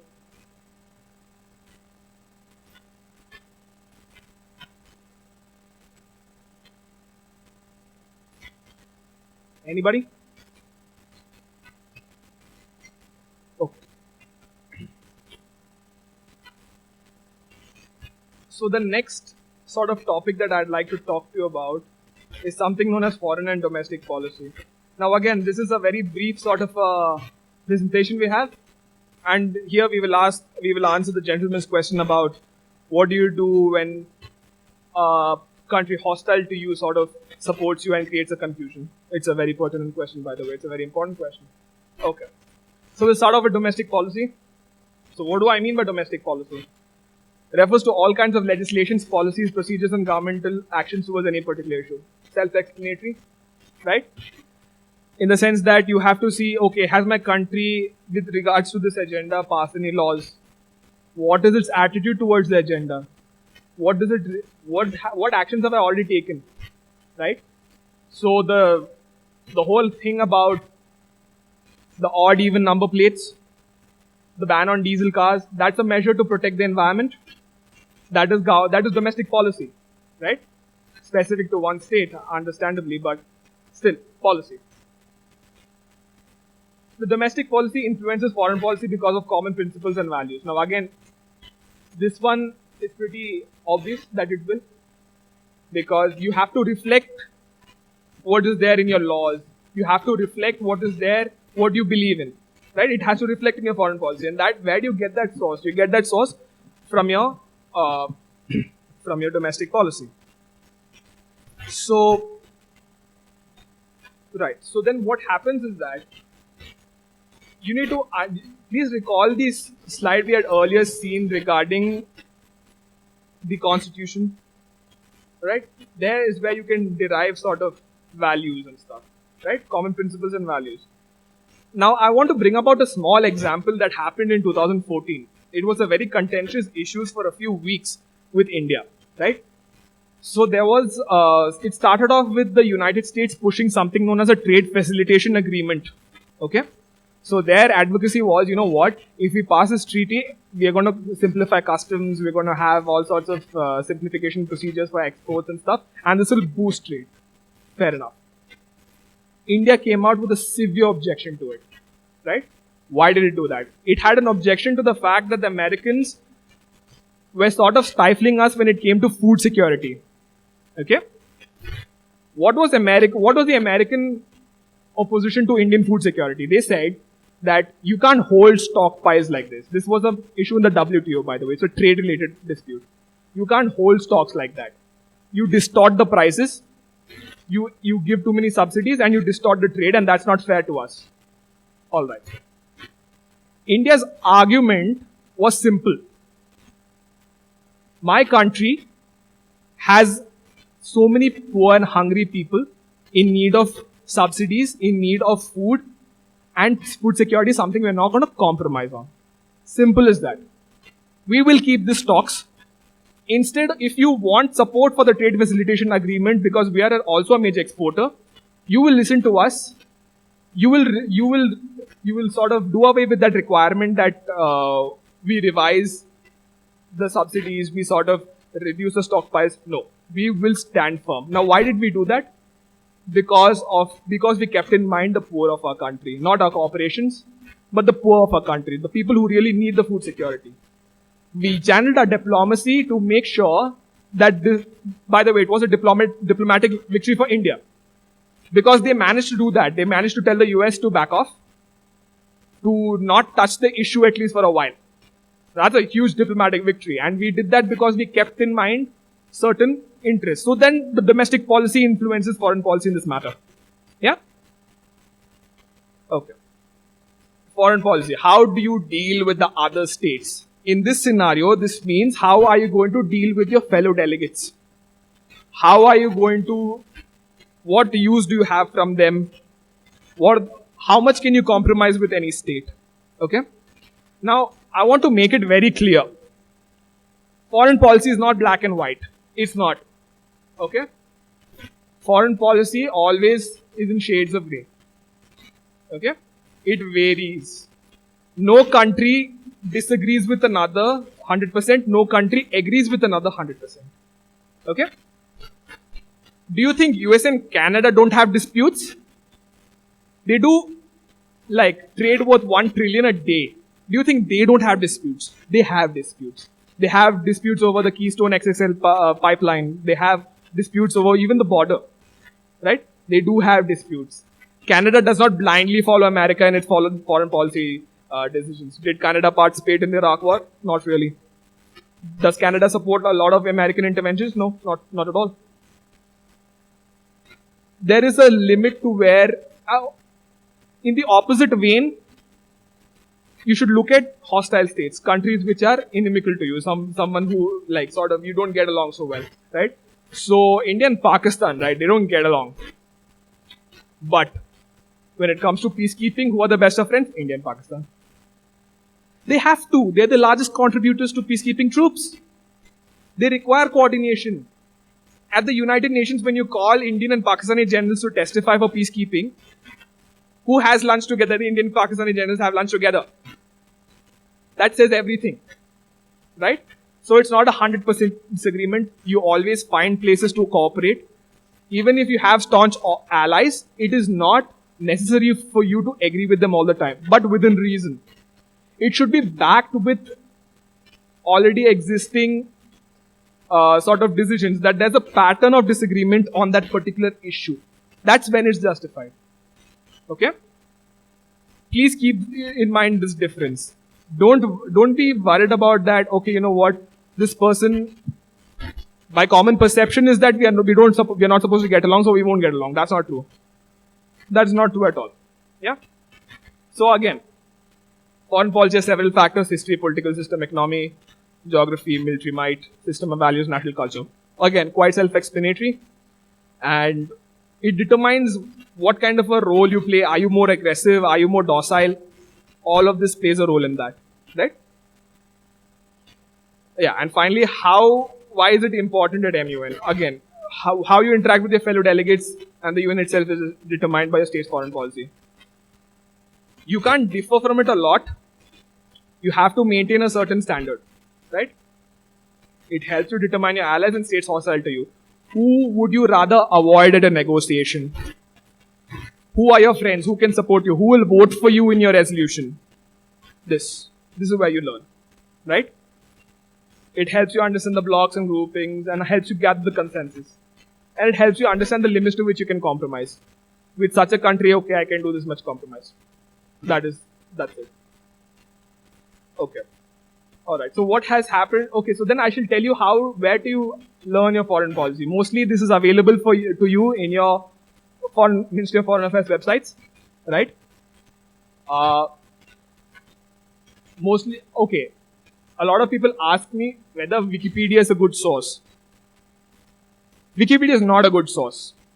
I'll make that clear at the outset. But what you can do is maybe you can have a cursory read of Wikipedia. It's based more on perception. It's not actually true, not always true facts, but more or less it's more or less correct. Okay? But be careful. Try to read anything more than that. You can maybe even think tanks have sort of resources on foreign policy.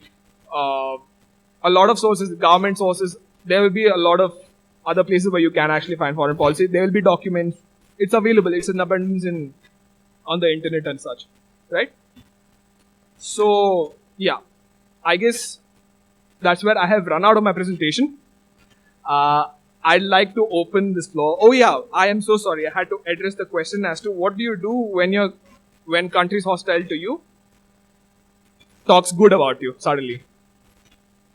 Now, as I said, foreign policy is never 100%, right?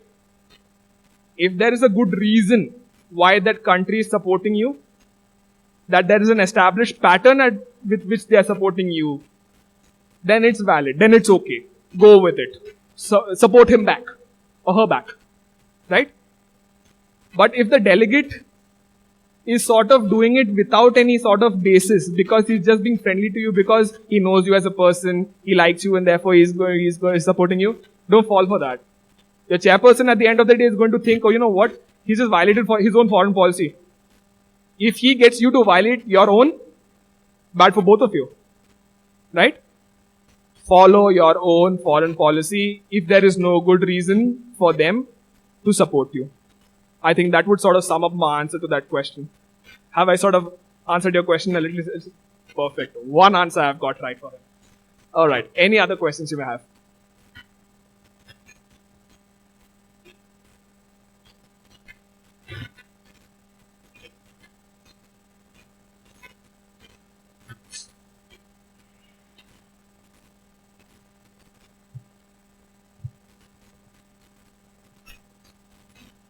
Sir, if suppose I'm giving speech and the time limit has over and my speech still not over, then what I should do, or what the judges will tell? Okay, first of all, if you have run out of time, your chairperson will let you know. Okay, that is one. You can take another opportunity and continue your speech if you want. No problem. But you have to, when he tells you stop, stop then. And take it the next time. No problem. There is no limits to how many number of times you can speak. You can speak any number of times. No limitation. Of course, we'll deal with this in procedural briefing on the 20th. But in the essence, that's the answer to the question. Any other questions? Yeah. What if I'm not able to find the think tank of my country?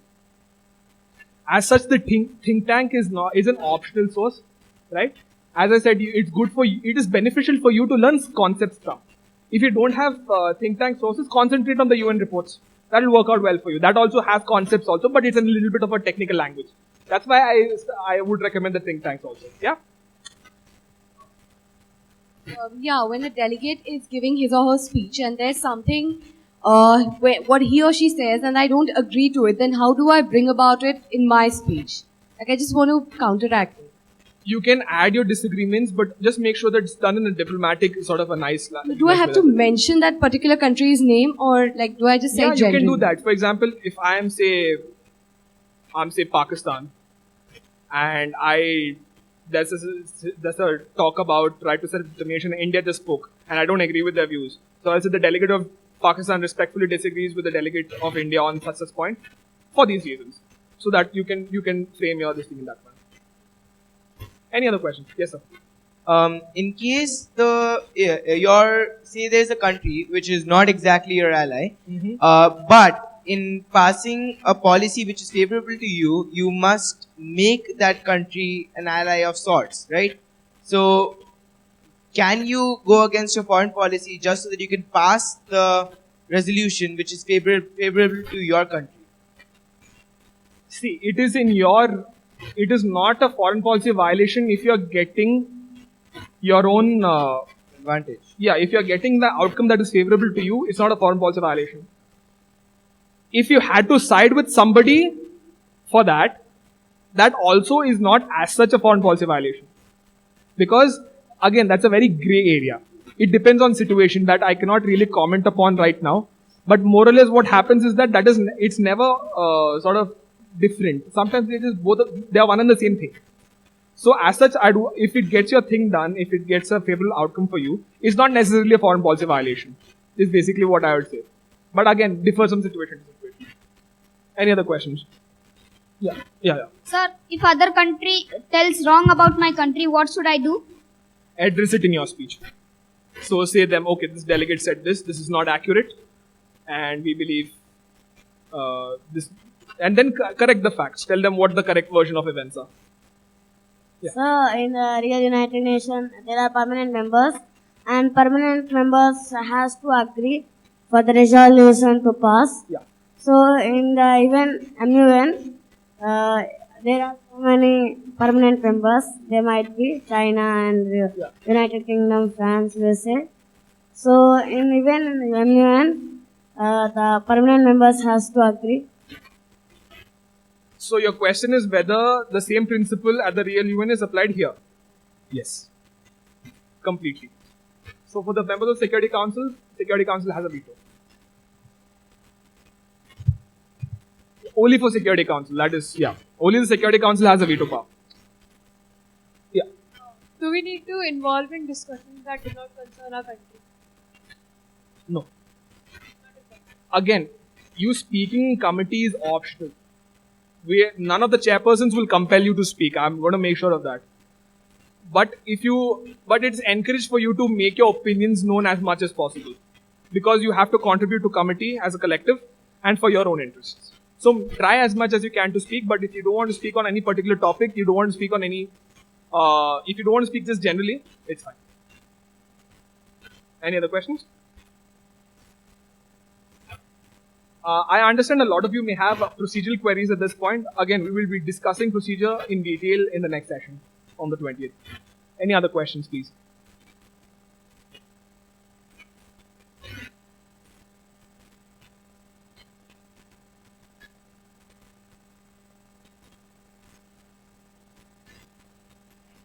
Does Switzerland have a police force? A what? Does Switzerland has a police force? It has a police force. It even has a military, but it's it has a very unique nature of the military where it's known for more of its peaceful endeavors than its military, or When does it definitely has a police. When does it use the army? Well, they keep it on standby in case there's a problem, but so far it's never been a case. Not even during World War II. All right. Any other questions you may have at this point?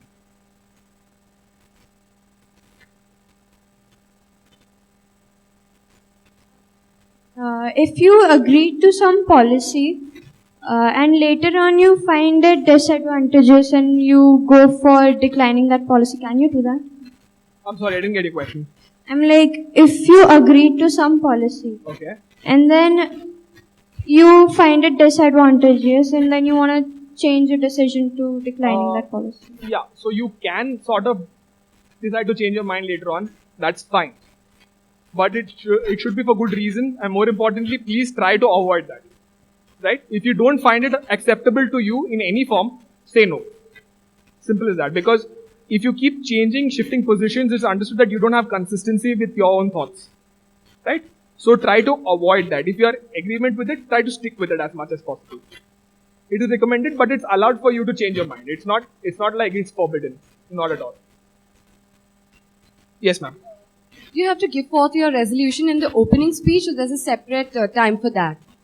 The resolution part of it comes towards the end of the conference, when we have discussed a lot about the agenda itself, and then it is okay. So then there's a lot of discussion happening, a lot of recommendations have been thrown, and then it's understood that let's compile them into a resolution, right? So it comes towards the end of the committee, collectively. Any other questions?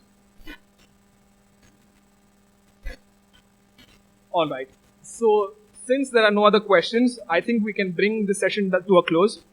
If you have any queries in the future regarding research or anything you'd like to ask us, please feel free to contact us on our email. You can contact us through phone. And again, we'd encourage you to ask as many questions as you want. We will clarify each one of them. That is that's something we are very clear about, and we will definitely be helping you. Please look for the study guides. Please look for the explanatory memorandums. Please also observe a blog. It's simple, blog.punemodelun.org, right? The reading list, there's some documentaries, there's some articles. It's going to be very interesting. All right. With that, I'd like to thank you. I now call upon Mayur Ahuja to take the floor. Thank you.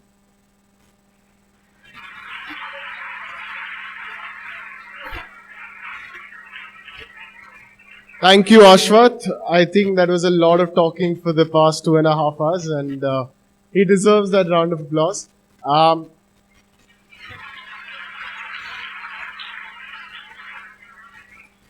Just last 3 points that I had. During the conference, we will be having strict frisking at the beginning of the day. Please avoid getting deodorant sprays or any liquids that are inflammable. Same goes with lighters, smokes, and other substances. An email will be sent to you regarding that as well. Please avoid getting water bottles, as we will be providing you with water throughout the conference. Avoid getting big bags with a lot of stuff. Keep it as simple as possible. With respect to food, you may get your own food if you have certain issues or allergies. But we will be taking care of your food as well. So try and come as empty as you can. We'll be giving you right from pens to notepads. So we'll take care of that as well. I hope this particular training session was informative and you have got a better understanding of what Model United Nations is all about. The next training session will be on this coming Sunday. Sharp at 2 p.m. we will be starting. If you have any queries regarding not receiving emails, you may please stay back and approach me for the same. Thank you so much. I hope to see you all on the 20th.